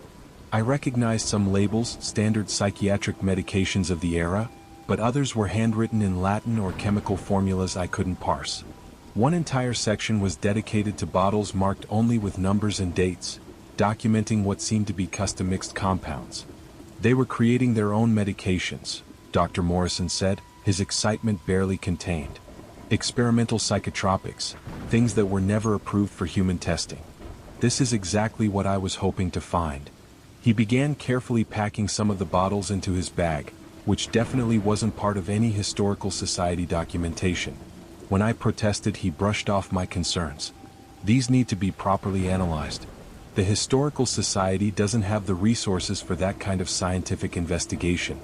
The fourth floor was where Hillcrest's true horror revealed itself. This area had been sealed off, the stairway door chained shut from the outside, but the chains had been cut, recently, from the look of the bright metal exposed by the cuts. Dr. Morrison produced bolt cutters from his bag, another red flag I ignored, and removed the remaining chains. The floor beyond was different from the rest of the hospital. The walls had been painted black, and the windows had been covered from the inside with sheet metal, blocking all natural light. Our flashlights seemed inadequate in the oppressive darkness, their beams swallowed by the black walls. The smell was different here too, that chemical odor mixed with something organic, something that reminded me of formaldehyde but sweeter, more cloying. The first room we entered made me physically recoil. It was set up like a classroom with chairs facing a blackboard, but the chairs had restraints attached, and the blackboard was covered in equations and diagrams that hurt to look at, geometric patterns that seemed to shift when you weren't looking directly at them. Notebooks still sat on some of the chairs, filled with the same symbol repeated thousands of times, drawn with increasing desperation until the pen had torn through the paper. Behavioral conditioning, Dr. Morrison said, but his voice lacked its earlier confidence. They were trying to reprogram severely disturbed patients, break down their existing personality structures and rebuild them. The next room was worse. It contained 12 beds arranged in a circle, each with elaborate machinery attached, tubes and wires connecting them all to a central apparatus that I couldn't begin to identify. The beds still had occupants, or what remained of them. Not bodies exactly, they'd been dead too long for that, but impressions, shadows burned into the mattresses in human shapes, as if whoever had lain there had simply dissolved, leaving only an outline behind. Dr. Morrison approached the central machine with something approaching reverence. It was a massive thing, reaching almost to the ceiling, covered in dials and gauges that made no sense, connected to pipes that disappeared into the walls and floor. At its center was a glass chamber, man-sized, with tubes running from it to each of the 12 beds. "This is it," he whispered. "This is what they were doing in the final year. They were trying to create a collective consciousness, linking the patients' minds together, hoping that the healthy parts of each psyche would override the diseased portions." I wanted to leave immediately, but Dr. Morrison was mesmerized, taking photographs from every angle, making detailed sketches in his journal. That's when I noticed movement in my peripheral vision. The shadows on the bed seemed to shift, to turn as if watching us. I told myself it was just my imagination, my mind playing tricks in the oppressive atmosphere, but then I heard it, a whisper so faint I almost missed it. "Still here." I spun around, but there was no one there except Dr. Morrison, who was still absorbed in documenting the machine. The whisper came again from a different direction this time. "Still watching." "We need to leave," I said, my voice cracking with fear I couldn't hide. Dr. Morrison looked up, irritated at the interruption. "We've only just found the most important part. I need at least another hour to document everything properly." That's when the machine activated. There was no power in the building, hadn't been for decades, but the gauges suddenly sprang to life, needles jumping, lights flickering on despite the obvious absence of electricity. The glass chamber in the center began to glow with a soft, pulsing light that made my teeth ache and my vision blur. The shadows on the bed sat up, all 12 at once, turning to face us with heads that weren't quite there, forms that weren't quite real. Dr. Morrison stood transfixed, staring at the machine with an expression of rapture that terrified me more than the impossible activity around us. "It works," he said, laughing with a sound that didn't seem entirely his own. "After all these years, it still works." The shadows began to move off their beds, not walking but flowing, sliding across the floor toward us. They whispered in unison, 12 voices speaking as one, but the words were in no language I recognized, sounds that human throats shouldn't be able to make. Dr. Morrison walked toward them, arms outstretched as if greeting old friends. I ran. I'm not proud of it, but I ran, leaving Dr. Morrison in that nightmare room with those things that had once been patients. I crashed down the stairs, through the halls, past the treatment rooms and the wards and the administrative offices, out into the gray October afternoon that seemed impossibly bright after the darkness inside. I could hear sounds from the building behind me, voices that might have been Dr. Morrison's mixed with others, laughter that wasn't quite laughter, screams that weren't quite screams. I got in my car, my own car that I'd driven there despite riding with Dr. Morrison, a detail that made no sense but that I didn't question, and I drove away as fast as the rotting road would allow. Dr. Morrison was reported missing 3 days later. His car was found at Hillcrest, but there was no sign of him inside the building, which the authorities described as having been sealed for years with no signs of recent entry. The Historical Society claimed they'd never given anyone permission to enter. There was no record of Dr. Morrison ever discussing the place with them. I tried to tell people what had happened, but who would believe me? A respected psychiatrist doesn't just vanish into an abandoned hospital to join a collective consciousness of long-dead patients. I was placed on administrative leave, underwent psychiatric evaluation myself, and was eventually quietly dismissed from my position. My nursing license was suspended pending investigation into my mental fitness to practice. But I know what I saw. I know that Hillcrest is still occupied, not by the living but not exactly by the dead either. Those 12 patients found a way to persist, to exist between states, neither alive nor dead but something else, something that shouldn't be possible. And Dr. Morrison is with them now, part of their collective, adding his knowledge to their Gestalt consciousness. Sometimes I drive past Hillcrest, though I never stop, never get out of the car. The building is still there, still abandoned, still scheduled for demolition that never seems to happen. And sometimes, if the light is just right and I'm looking at just the right angle, I can see shadows in the 4th floor windows, 12+1, watching the road, waiting for the next curious soul to come seeking answers to questions that should never be asked. The mining town. My name is James, and I used to be a geological surveyor for a natural gas company, traveling to remote locations to assess potential drilling sites. It was good money, interesting work, and it took me to parts of America that most people never see. That's how I ended up in Prosperity, Colorado, a mining town that had been abandoned since 1963, or at least that's what all the records said. The company had sent me to evaluate the mineral rights they'd purchased, standard procedure before beginning any extraction operations. The paperwork showed that Prosperity had been a silver mining town from 1878 to 1963, when the mine had suddenly closed and the entire population, about 300 people, had relocated practically overnight. No explanation was given in the historical records, just a brief note that the mine was no longer productive and the town was being abandoned. I arrived in early September, driving my company truck up increasingly rough mountain roads until I reached what remained of Prosperity. The town sat in a narrow valley between two peaks, accessible only by a single road that switched back precariously up the mountainside. As I crested the final rise and saw the town spread below me, I understood why it had been abandoned. The entire valley felt wrong, like the mountains were pressing in on it, trying to reclaim what humans had carved out. The buildings were remarkably well preserved, the dry mountain air having mummified rather than rotted the wooden structures. Main Street ran for about 6 blocks, lined with false front shops that looked like a movie set.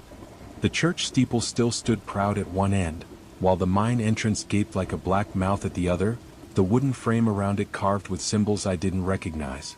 I set up my base camp in what had been the town's hotel, a 3-story building that seemed structurally sound despite 60 years of abandonment. The lobby still had its original furniture, covered in a thick layer of dust but otherwise intact. The guest register was still on the front desk, open to the last entry. Mr. and Mrs. Howard Chin, room 203, checking out September 15, 1963. That was 3 days before the town was supposedly abandoned. My first task was to survey the mine itself, to determine if there were any valuable minerals left and whether the structure was stable enough for modern extraction methods. I'd explored plenty of abandoned mines before, so I wasn't particularly concerned. I had all the proper safety equipment, air quality monitors, structural assessment tools, and enough battery-powered lights to illuminate a football stadium. The entrance to the mine was larger than I'd expected, big enough to drive a truck through, though the rails for the ore carts were rusted and partially buried.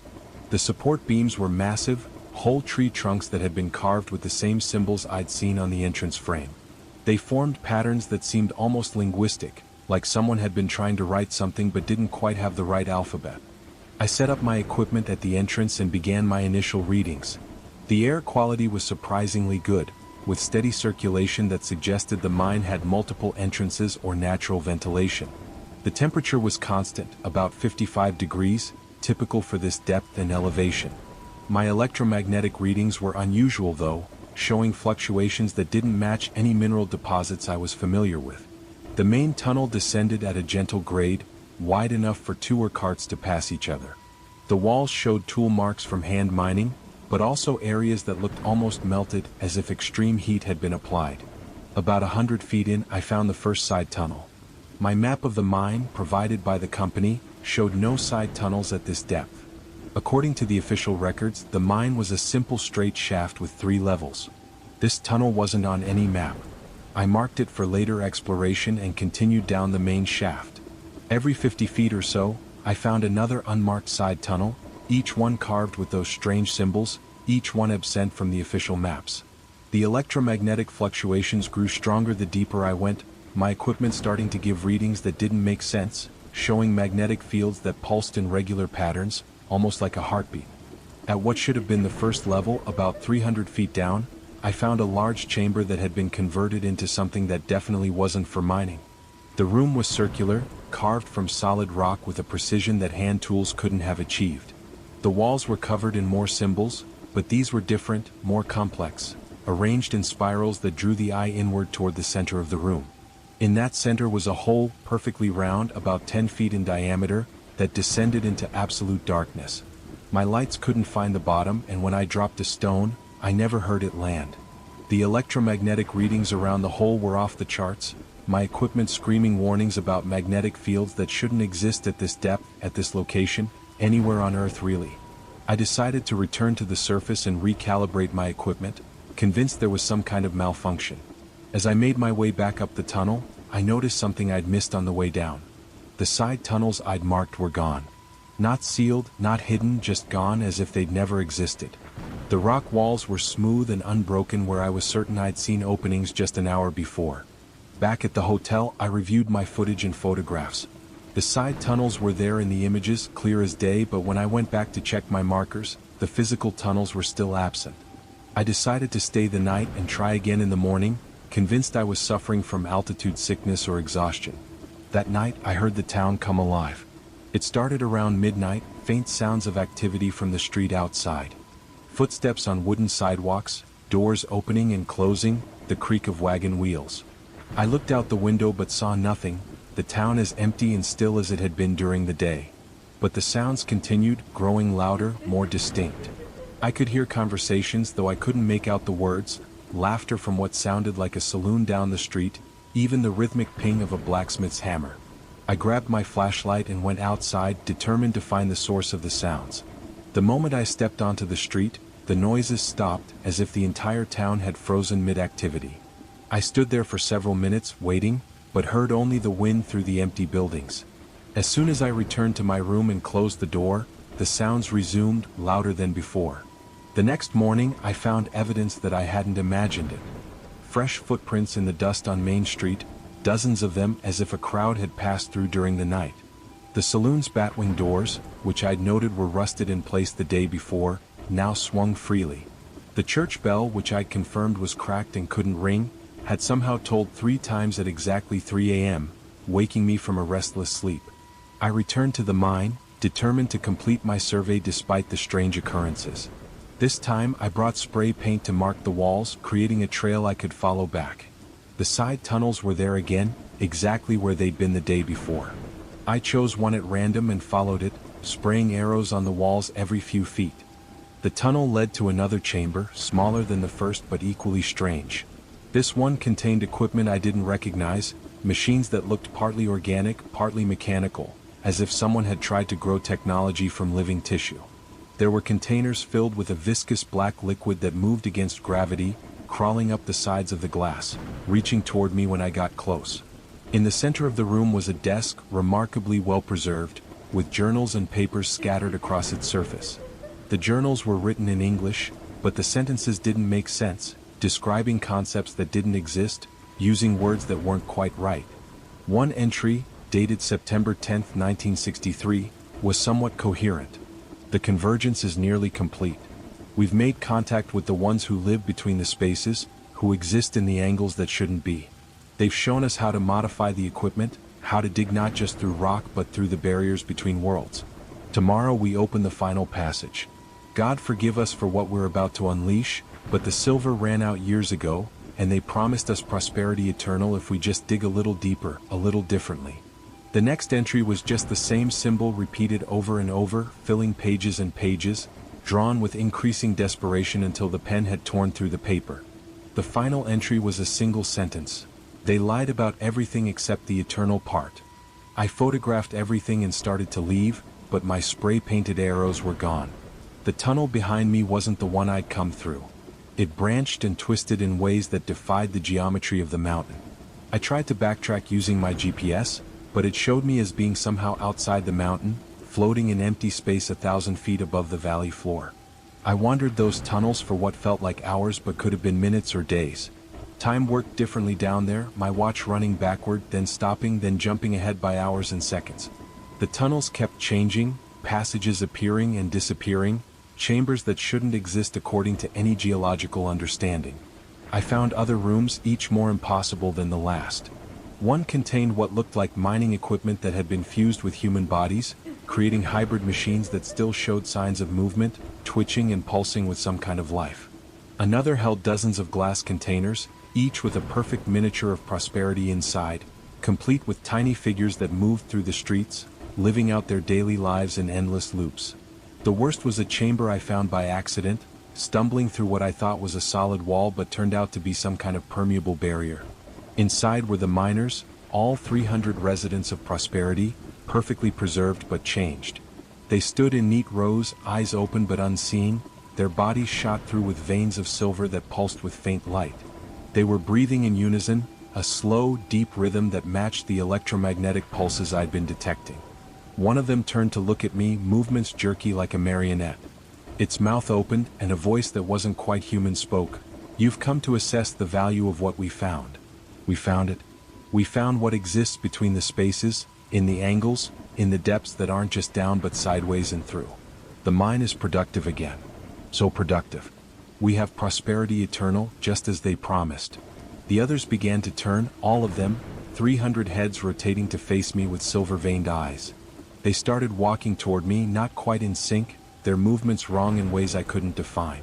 I ran, crashing through that permeable barrier, sprinting through tunnels that made no sense, following an instinct deeper than logic. Somehow, impossibly, I emerged from the mine entrance, gasping in the afternoon sunlight. My equipment showed I'd been underground for exactly 1 hour, though my experiences felt like days. I didn't stop to question it. I threw my gear in the truck and drove down that mountain road faster than was safe, taking the switchbacks at speeds that should have sent me over the edge. I didn't stop driving until I reached Denver. I called the company from a hotel room, told them the site was unsuitable for drilling, geological instability, potential cave-in risk, anything I could think of to keep them from sending another surveyor. They weren't happy, but they accepted my recommendation. The site was marked as non-viable and removed from their development plans. But I know prosperity is still active, still inhabited by those 300 souls who found something in the depths that transformed them into something between living and dead, between human and mineral. Sometimes I check the satellite images of the area, and sometimes I see lights in the valley where no lights should be, patterns of illumination that match no human activity. I've researched the symbols I saw in the mine, shown them to experts in ancient languages, geology, even occult studies. No one recognizes them, but several people have had the same reaction, a visceral discomfort, a sense that the symbols are trying to convey something that human minds aren't equipped to understand. The most disturbing thing is that I've started seeing those symbols elsewhere. Carved into the bark of trees in city parks, spray painted on underpasses, even formed by the random arrangement of cracks in pavement. Each time I see them, they're a little different, a little more complex, as if they're evolving, becoming more refined, more capable of conveying their impossible message. I think prosperity was just one attempt, one experiment in bridging worlds that shouldn't touch. And I think there are other places, other towns where the desperate or the curious dug too deep, not just into the earth but into the spaces between spaces, the angles that shouldn't exist. Places where entire populations found a different kind of prosperity, one that costs everything human while delivering exactly what was promised, eternal existence in a state that makes death seem merciful. The school. My name is Marcus, and I was an urban photographer specializing in abandoned educational institutions. There was something particularly poignant about abandoned schools, places built for the future but left to decay, filled with the ghosts of children who'd grown up and moved on. I'd photographed dozens across the Midwest, creating a book that had gained some attention in architectural preservation circles. That's why someone sent me the anonymous email about Riverside Elementary. The email contained just GPS coordinates and a single line: before they demolish it next month, someone should document what happened here. No signature, no return address that led anywhere real. I almost deleted it as spam, but the coordinates were only a 2-hour drive from Chicago, where I was based, so I decided to check it out. Riverside Elementary sat on the outskirts of a small Illinois town that had seen better days. The school had been closed since 2008, officially due to budget cuts and declining enrollment, but the locals I talked to at the gas station had different stories. They mentioned an incident, though none would elaborate, and warned me to stay away from the place, especially the basement. When I pressed for details, they just shook their heads and changed the subject. The school was a 1950s brick building, single story with a basement, laid out in an H pattern with classrooms along 2 parallel hallways connected by a central corridor containing the office, library, and cafeteria.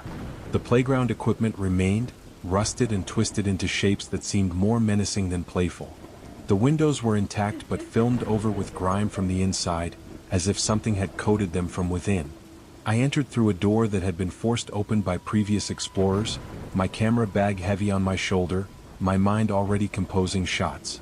The main hallway stretched before me, lockers lining both sides, some standing open, revealing textbooks and personal items left behind in what must have been a hasty evacuation. The floor was littered with papers, children's drawings that had fallen from bulletin boards, their bright colors faded but still showing typical kid art, houses with smiling suns, stick figure families, except. The longer I looked at those drawings, the more wrong they seemed. The smiling suns had too many eyes.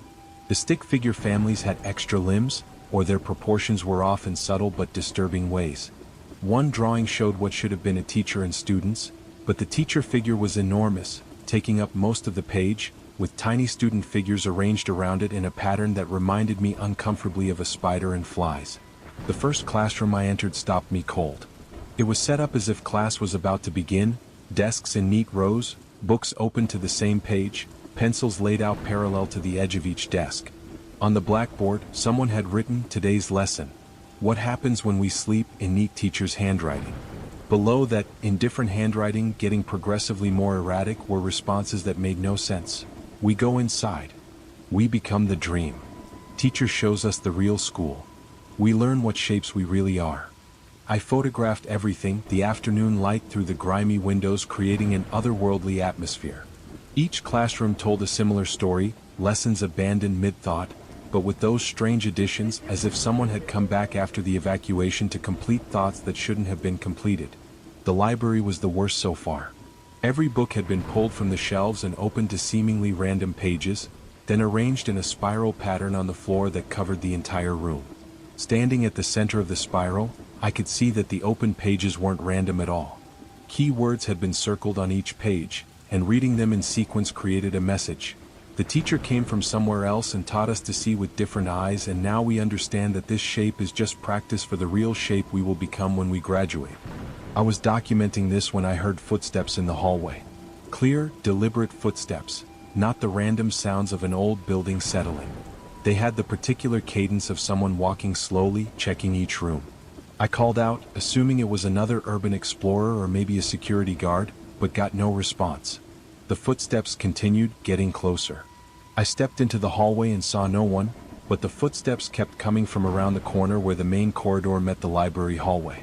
I waited, camera ready to photograph whoever appeared, but when the footsteps reached the corner, nothing came around it. The sound simply stopped, as if whoever was making it had ceased to exist the moment they should have become visible. Then I heard them again from the opposite direction, same pace, same deliberate checking of rooms. This time I followed the sound, always staying just far enough behind that I should have seen whoever was making it when they turned the next corner, but I never did. The footsteps led me through the entire school, down hallways I hadn't explored yet, past the cafeteria where all the tables had been pushed against the walls and strange symbols had been drawn on the floor in what looked like decades-old food stains. The footsteps finally led me to a door marked, "Authorized personnel only." Unlike every other door in the school, this one was pristine, no dust, no grime, as if someone had been maintaining it. The footsteps went through it and descended, clearly going downstairs. I hesitated, remembering the gas station warnings about the basement, but I'd come this far and I needed to know what was down there. The stairway was narrow and turned twice, so I couldn't see the bottom from the top. The walls were covered in children's handwriting, thousands of lines of text, all saying variations of the same thing: "Teacher knows best," "We must graduate," "The real school is better," "We want to learn the true shapes." The writing got denser as I descended, words overlapping words, creating a texture of text that hurt to look at directly. The basement was a single large room that shouldn't have existed. According to the building plans I'd studied, the basement should have been divided into storage areas and mechanical rooms. Instead, it was an open space the size of the entire building's footprint, with a ceiling that seemed too high, as if it extended up into space that the ground floor should have occupied. In the center of the room was a circle of child-sized chairs, maybe 20 of them, all facing inward. In the middle of the circle was a teacher's desk, but scaled wrong, too tall, too wide, as if built for someone much larger than a normal adult. The desk was covered in papers, all of them showing the same drawing repeated thousands of times, a shape that couldn't quite exist, that seemed to have more dimensions than the paper should have been able to contain. Behind the desk, on the wall, was a blackboard that spanned the entire width of the room. Written on it, in letters that seemed to shift and change when I wasn't looking directly at them, was a date: graduation day, tomorrow. The date itself kept changing, always showing tomorrow's date, updating even as I watched. I started photographing frantically, knowing instinctively that I needed to document this and leave quickly. Through my camera lens, I saw things that weren't visible to the naked eye. Shadows sitting in the child-sized chairs, not quite human shapes but trying to be. And behind the teacher's desk, something much larger, a presence that the camera could only capture as a distortion, a wrongness in the space that suggested something enormous trying to fit into a room too small for it. That's when the lights came on. Not electric lights, the school had no power, but a phosphorescent glow from the walls themselves, revealing what I hadn't seen in the darkness. The walls were covered in cocoons, child-sized shapes wrapped in something that looked organic but reflected light like metal. They pulsed gently, as if breathing, and through the translucent wrapping, I could see shadows of things inside, things that had too many limbs or limbs in the wrong places. One of the cocoons near me was less opaque than the others. Inside I could see what had once been a child, maybe 10 years old, but was becoming something else. The face was still recognizable as human, but extra eyes had opened across the forehead, and the mouth had split vertically as well as horizontally, creating an X-shaped opening. The arms had multiplied, 6 of them now, each ending in hands that had too many fingers, all of them moving in perfect synchronization as if practicing for something. The child's original eyes opened and looked directly at me. Its X-shaped mouth moved, and though no sound came through the cocoon, I could read the lips, or what lips remained. "We're graduating soon. Teacher says we're almost ready. You can join our class. There's always room for one more." All the cocoons began pulsing faster, their occupants becoming agitated.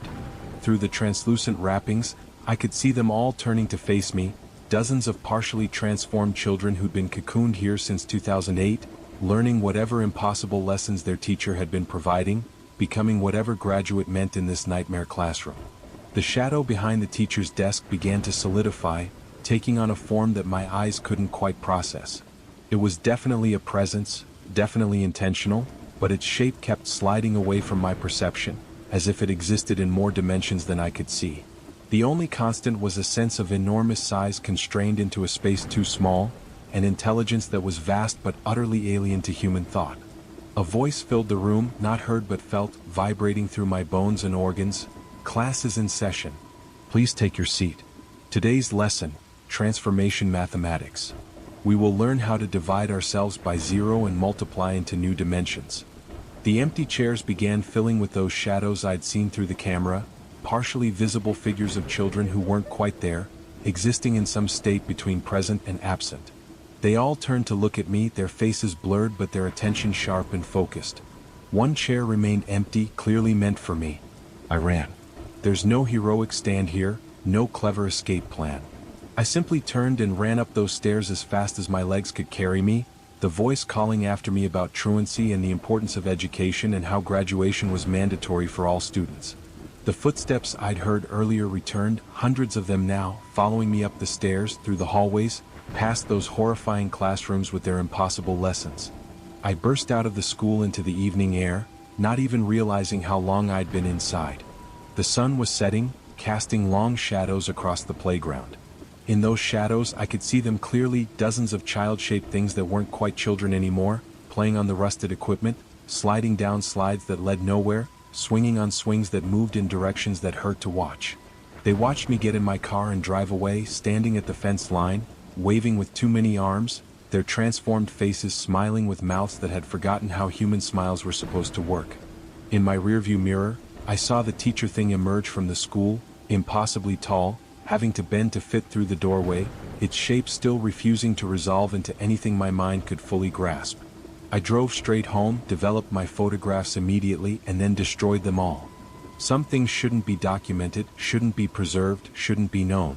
I sent an anonymous tip to the demolition company scheduled to tear down the school, warning them about asbestos contamination, anything to keep workers from going into that basement. I don't know if it worked, but here's the thing that keeps me awake at night. I've started seeing similar drawings in other places. Kids' artwork in perfectly normal schools, showing those same wrong proportions, those same impossible shapes. Teachers with lesson plans that don't quite make sense, talking about graduation requirements that seem to involve more than academic achievement. And sometimes in certain schools, I've noticed that the number of students who transfer out mid-year is surprisingly high, but no one seems to know where they've transferred to. I think Riverside Elementary wasn't unique. I think there are teacher things in other schools running long-term projects, slowly transforming selected students into whatever they're meant to become. And I think graduation day is coming, not just for one school but for all of them, a synchronized transformation that will release hundreds, maybe thousands of these changed children into the world. I've tried to warn people, but who would believe such a story? So I watch and document from a distance, keeping track of the schools where the signs appear, mapping a pattern I don't understand but can't ignore. And sometimes, late at night, I dream I'm back in that basement, sitting in that empty chair, learning lessons that make terrible sense, understanding that the shape I've always been was just practice for the shape I'm meant to become. The hospital ship. My name is Dr. Sarah Chin, and I was part of a medical team sent to investigate the USS Mercy's Crown, a hospital ship that had been lost in 1944 and mysteriously reappeared in 2019, anchored in the exact spot where it had vanished 75 years earlier, approximately 200 miles off the coast of North Carolina. I was chosen for the investigation team because of my dual expertise in infectious diseases and military medical history.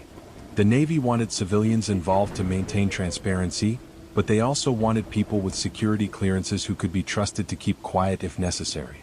What we found on that ship is still officially classified, but I can't keep silent anymore. People need to know that some things should stay lost. The Mercy's Crown had been a Liberty ship converted to a hospital vessel in 1943, painted white with red crosses according to Geneva Convention requirements. In October 1944, while returning from Europe with wounded from D-Day operations, it simply vanished. No distress signal, no debris, no explanation. All 387 souls on board, patients and crew, were declared lost at sea.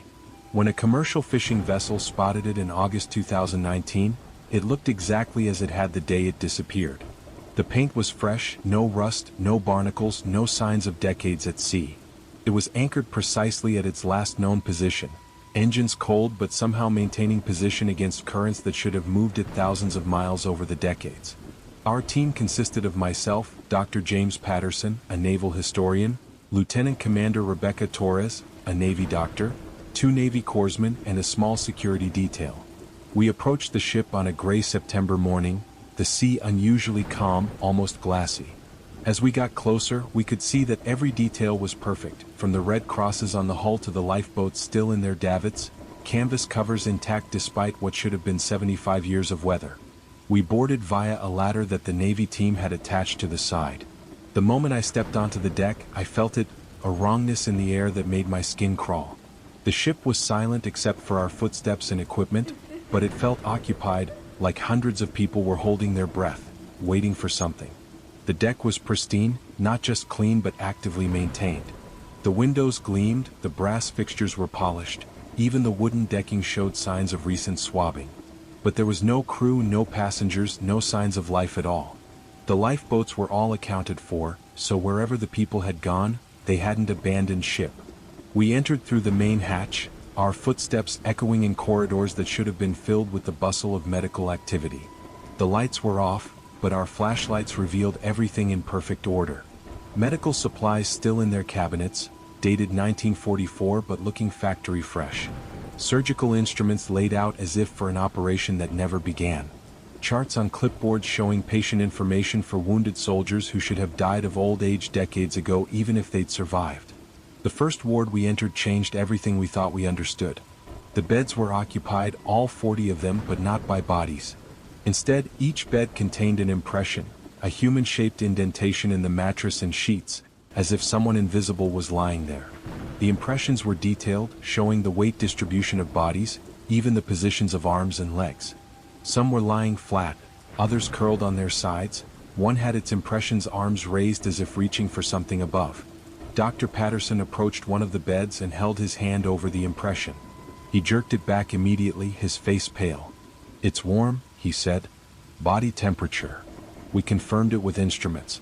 Each impression maintained a steady 98.6 degrees Fahrenheit, despite the room being much cooler. More disturbing, our thermal cameras showed heat signatures that matched human bodies, but nothing was visible to the naked eye or standard cameras. The bodies were there and not there simultaneously, existing in some state we couldn't fully detect. As we documented this, Lieutenant Commander Torres noticed something on the walls. What had initially looked like water stains or shadows were actually writings, messages scrawled in what appeared to be pencil or charcoal but were somehow part of the wall itself, as if the wall had absorbed the writing into its structure. The messages were from the patients and crew, dated from October 1944 through to yesterday's date. The fog came and we went into it. "We can see you but you can't see us. The ship sails in circles through places that aren't on any chart. We're still here, just folded into somewhere else. Time doesn't work right in the between spaces. The wounded are healing but becoming something different. Please don't try to bring us back. We don't fit anymore." The operating theaters were the worst. We found 3 of them, all set up for surgery, instruments laid out, anesthesia machines ready, but the operating tables showed those same body temperature impressions. In one, the impression showed clear signs of an operation in progress. The sheet impressions pulled back, the body position suggesting an open abdomen. Floating in the air above the impression, visible only through certain instruments, were traces of blood, suspended droplets that moved as if following the movements of invisible hands performing invisible surgery. We collected samples of everything, took thousands of photographs, documented every anomaly. In the ship's laboratory we found microscopes with slides still in place. Looking through them showed impossible things, cellular structures that existed in too many dimensions, bacteria that moved through solid matter, blood cells that divided into shapes that shouldn't be able to exist in three-dimensional space.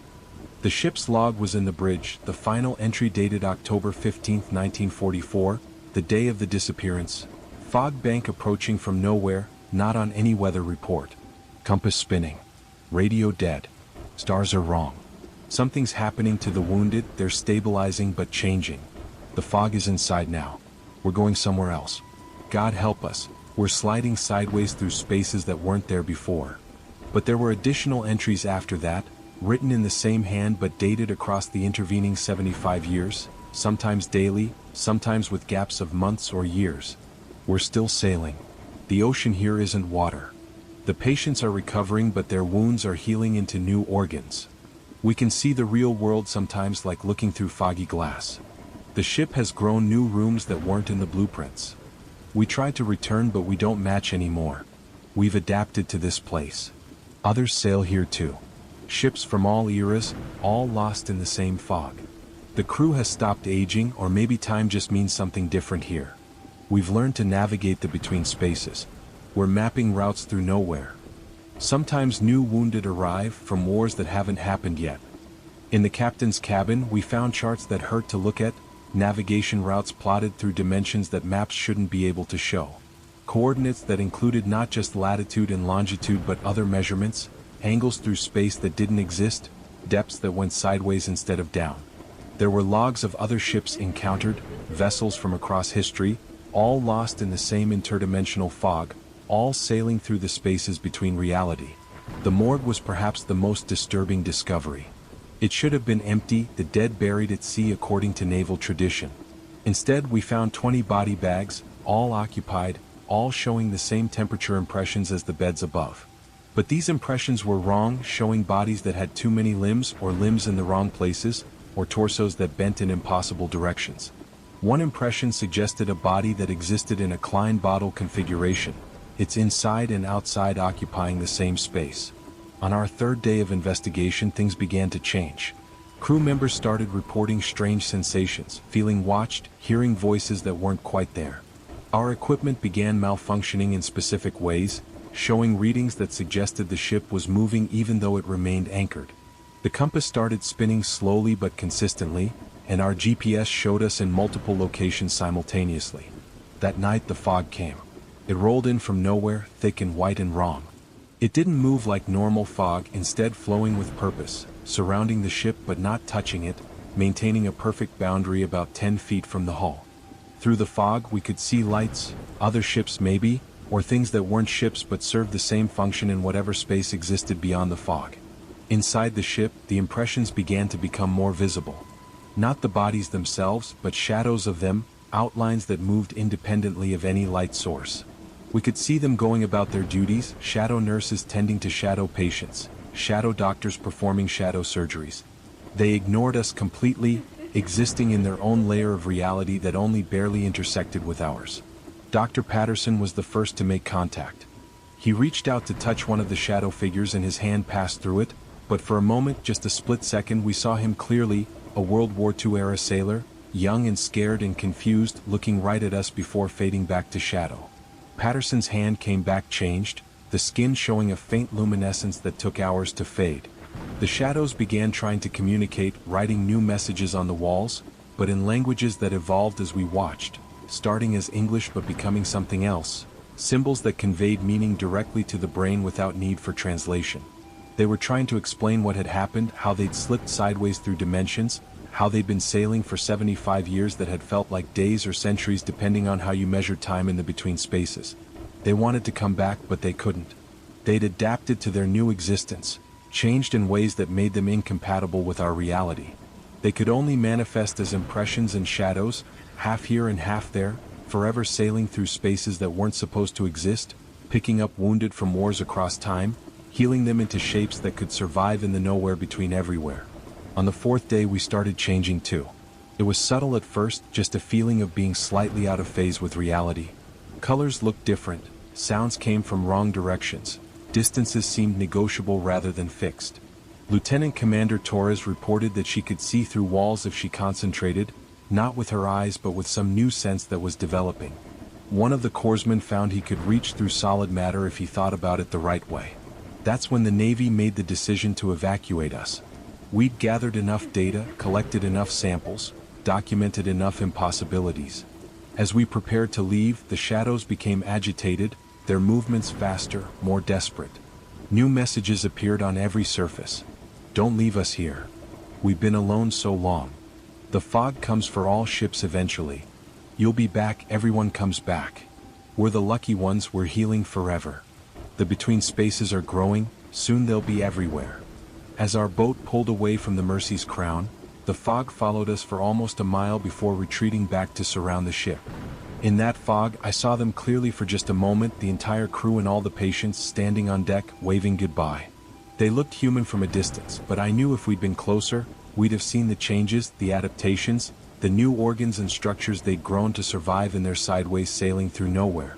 The Mercy's crown vanished again that night, disappearing from radar, from satellite imagery, from reality.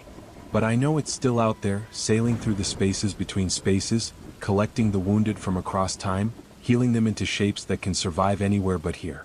And sometimes, on foggy nights, I can feel it passing nearby, can sense the impression of its presence, can almost hear the shadow crew going about their eternal duties. The Navy classified everything, of course. Officially, the ship was never found, the investigation never happened. But they're watching for it, for all the ships that have slipped sideways through reality. They're tracking patterns, trying to predict where the fog will appear next, which vessel will be taken into those between spaces. Because it's still happening, ships are still disappearing, not sinking but sliding into dimensions where different rules apply. And those of us who were on the investigation team, we're all changed.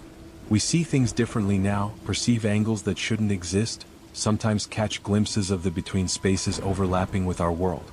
Dr. Patterson disappeared 6 months after the investigation. His apartment found empty but showing one of those body temperature impressions on his bed. The corpsmen both reported for psychological evaluation after claiming they could phase through walls. Lieutenant Commander Torres transferred to a desk job, saying she couldn't trust her eyes anymore. As for me, I still practice medicine, but I see things in my patients now, potential for changes that go beyond healing, adaptations that could help them survive in places that don't exist yet but are growing closer every day. Sometimes I wonder if the Mercy's crown wasn't lost but was actually sent ahead, preparing for a time when the between spaces and our space merge, when we'll all need to adapt or fade into impressions and shadows. The fog is coming. I've seen it on weather reports that get quickly corrected, anomalies that are explained away, patterns that suggest something large and inevitable approaching. When it arrives, when it surrounds us all, I hope we're ready to sail through spaces we can't imagine, to heal into shapes we haven't conceived, to continue our journey through the nowhere that exists between every somewhere. The broadcast station. My name is Oliver, and I was a radio engineer for 30 years before I encountered station KXVH, a broadcast facility that shouldn't exist, transmitting signals that shouldn't be possible, reaching listeners who shouldn't be able to hear them. It started when I was hired by the FCC to investigate reports of signal interference in rural Montana. Local radio stations were complaining about a powerful transmission that would override their broadcasts at random intervals, filling the airwaves with content that ranged from unsettling to impossible. The signal was tracked to coordinates in the mountains where no station was registered, no tower was supposed to exist. I drove out there in late November, the roads getting progressively worse as I climbed into the mountains. Snow was already heavy at that elevation, and my GPS kept losing signal, forcing me to navigate by paper map and compass. The interference got stronger the closer I got to the coordinates, my car radio cycling through static and fragments of the mysterious broadcast. What I heard in those fragments made me pull over more than once. Voices speaking in languages that sounded familiar but wrong, like English played backward then forward again. Music that used scales that shouldn't work, creating harmonies that made my teeth ache. News reports about events that hadn't happened, weather forecasts for storms made of things other than rain or snow, advertisements for products that couldn't exist. The station finally appeared through the snow, a concrete building that looked like it had been built in the 1950s but also like it had been there forever. The transmission tower next to it reached impossibly high, disappearing into low clouds that swirled around it in patterns that defied wind direction. The tower was wrong in other ways too, its structure seeming to have too many sides depending on what angle you looked at it from. The building's door was open, not forced but deliberately left ajar as if inviting visitors. Inside, the reception area was perfectly preserved, looking exactly as a 1950s radio station should look, except for the subtle wrongness in everything. The angles of the walls didn't quite add up to the shape of the room. The checkerboard floor pattern continued up onto the walls in places, as if the distinction between floor and wall was negotiable. The reception desk had a guest book and I made the mistake of looking at it. The entries spanned from 1952 to tomorrow's date, names I recognized mixed with names that couldn't be pronounced by human mouths, comments about programs that ranged from mundane to terrifying. One entry from 1967 simply said, "Finally heard my real voice. Thank you." Another from next week said, "The merger is almost complete. This station will broadcast everywhere soon." I could hear the broadcast clearly now, coming from speakers throughout the building but also from the walls themselves, as if the entire structure was a transmission device. A DJ's voice, smooth and professional but with undertones that suggested too many vocal cords, was introducing the next segment. Good evening, listeners, wherever and whenever you are. This is KXVH, broadcasting from the spaces between frequencies, reaching you in dimensions you didn't know you had ears for. Up next, we have a special treat, the hometown news from places that were never home, weather reports from inside your dreams, and music that will teach you how to hear colors. But first, a word from our sponsors, who exist in probabilities rather than certainties. I followed the sound to the main broadcast booth, walking down hallways that seemed to stretch longer than the building could contain. The walls were covered with promotional posters for shows that couldn't be real, morning meditation with the void, countdown of hits from parallel timelines, call-in confessions from your other selves, the late-night seance hour. The broadcast booth's door was heavy and marked with warnings in multiple languages, some using alphabets I'd never seen. Through the window, I could see the interior, state-of-the-art equipment that looked simultaneously brand new and decades old, as if time couldn't decide when it was. But the booth wasn't empty. The thing running the broadcast had once been human, probably. It sat in the DJ's chair, but its body had adapted to the equipment, merging with it in places. Cables ran from its fingers directly into the control board. Its mouth had split into multiple openings, each speaking into a different microphone, each in a different voice, creating harmonies with itself. Its eyes had multiplied and repositioned to watch all the monitors simultaneously. It noticed me watching and waved with one of its still human hands, gesturing for me to enter. Against every instinct, I opened the door and stepped inside. The moment I crossed the threshold, I could hear everything, not just the broadcast but all the potential broadcasts, all the frequencies that existed in spaces our radios couldn't reach. "Welcome to KXVH," it said with 7 voices in perfect unison. "I've been waiting for a new engineer. The last one transcended to pure frequency in 1987. Very inconsiderate, leaving me to run everything alone. I found my voice somehow. What is this place? What are you broadcasting?" It laughed, a sound like tuning through infinite stations at once. "We're broadcasting everything to everyone everywhere. We're the station that exists in the gaps between stations, transmitting to the listeners who exist in the gaps between listening. We've been here since the first voice spoke into the first wire, and we'll be here after the last silence falls." The monitors around the booth showed impossible things. One displayed a visualization of sound waves that existed in 4 dimensions. Another showed a map of broadcast coverage that included areas not on any earthly map. A third cycled through listener call-in lines where the callers weren't always human, weren't always corporeal, weren't always from this timeline.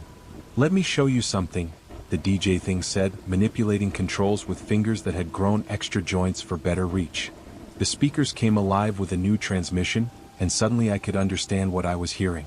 It wasn't sound exactly, but information transmitted directly into understanding, bypassing the ears entirely.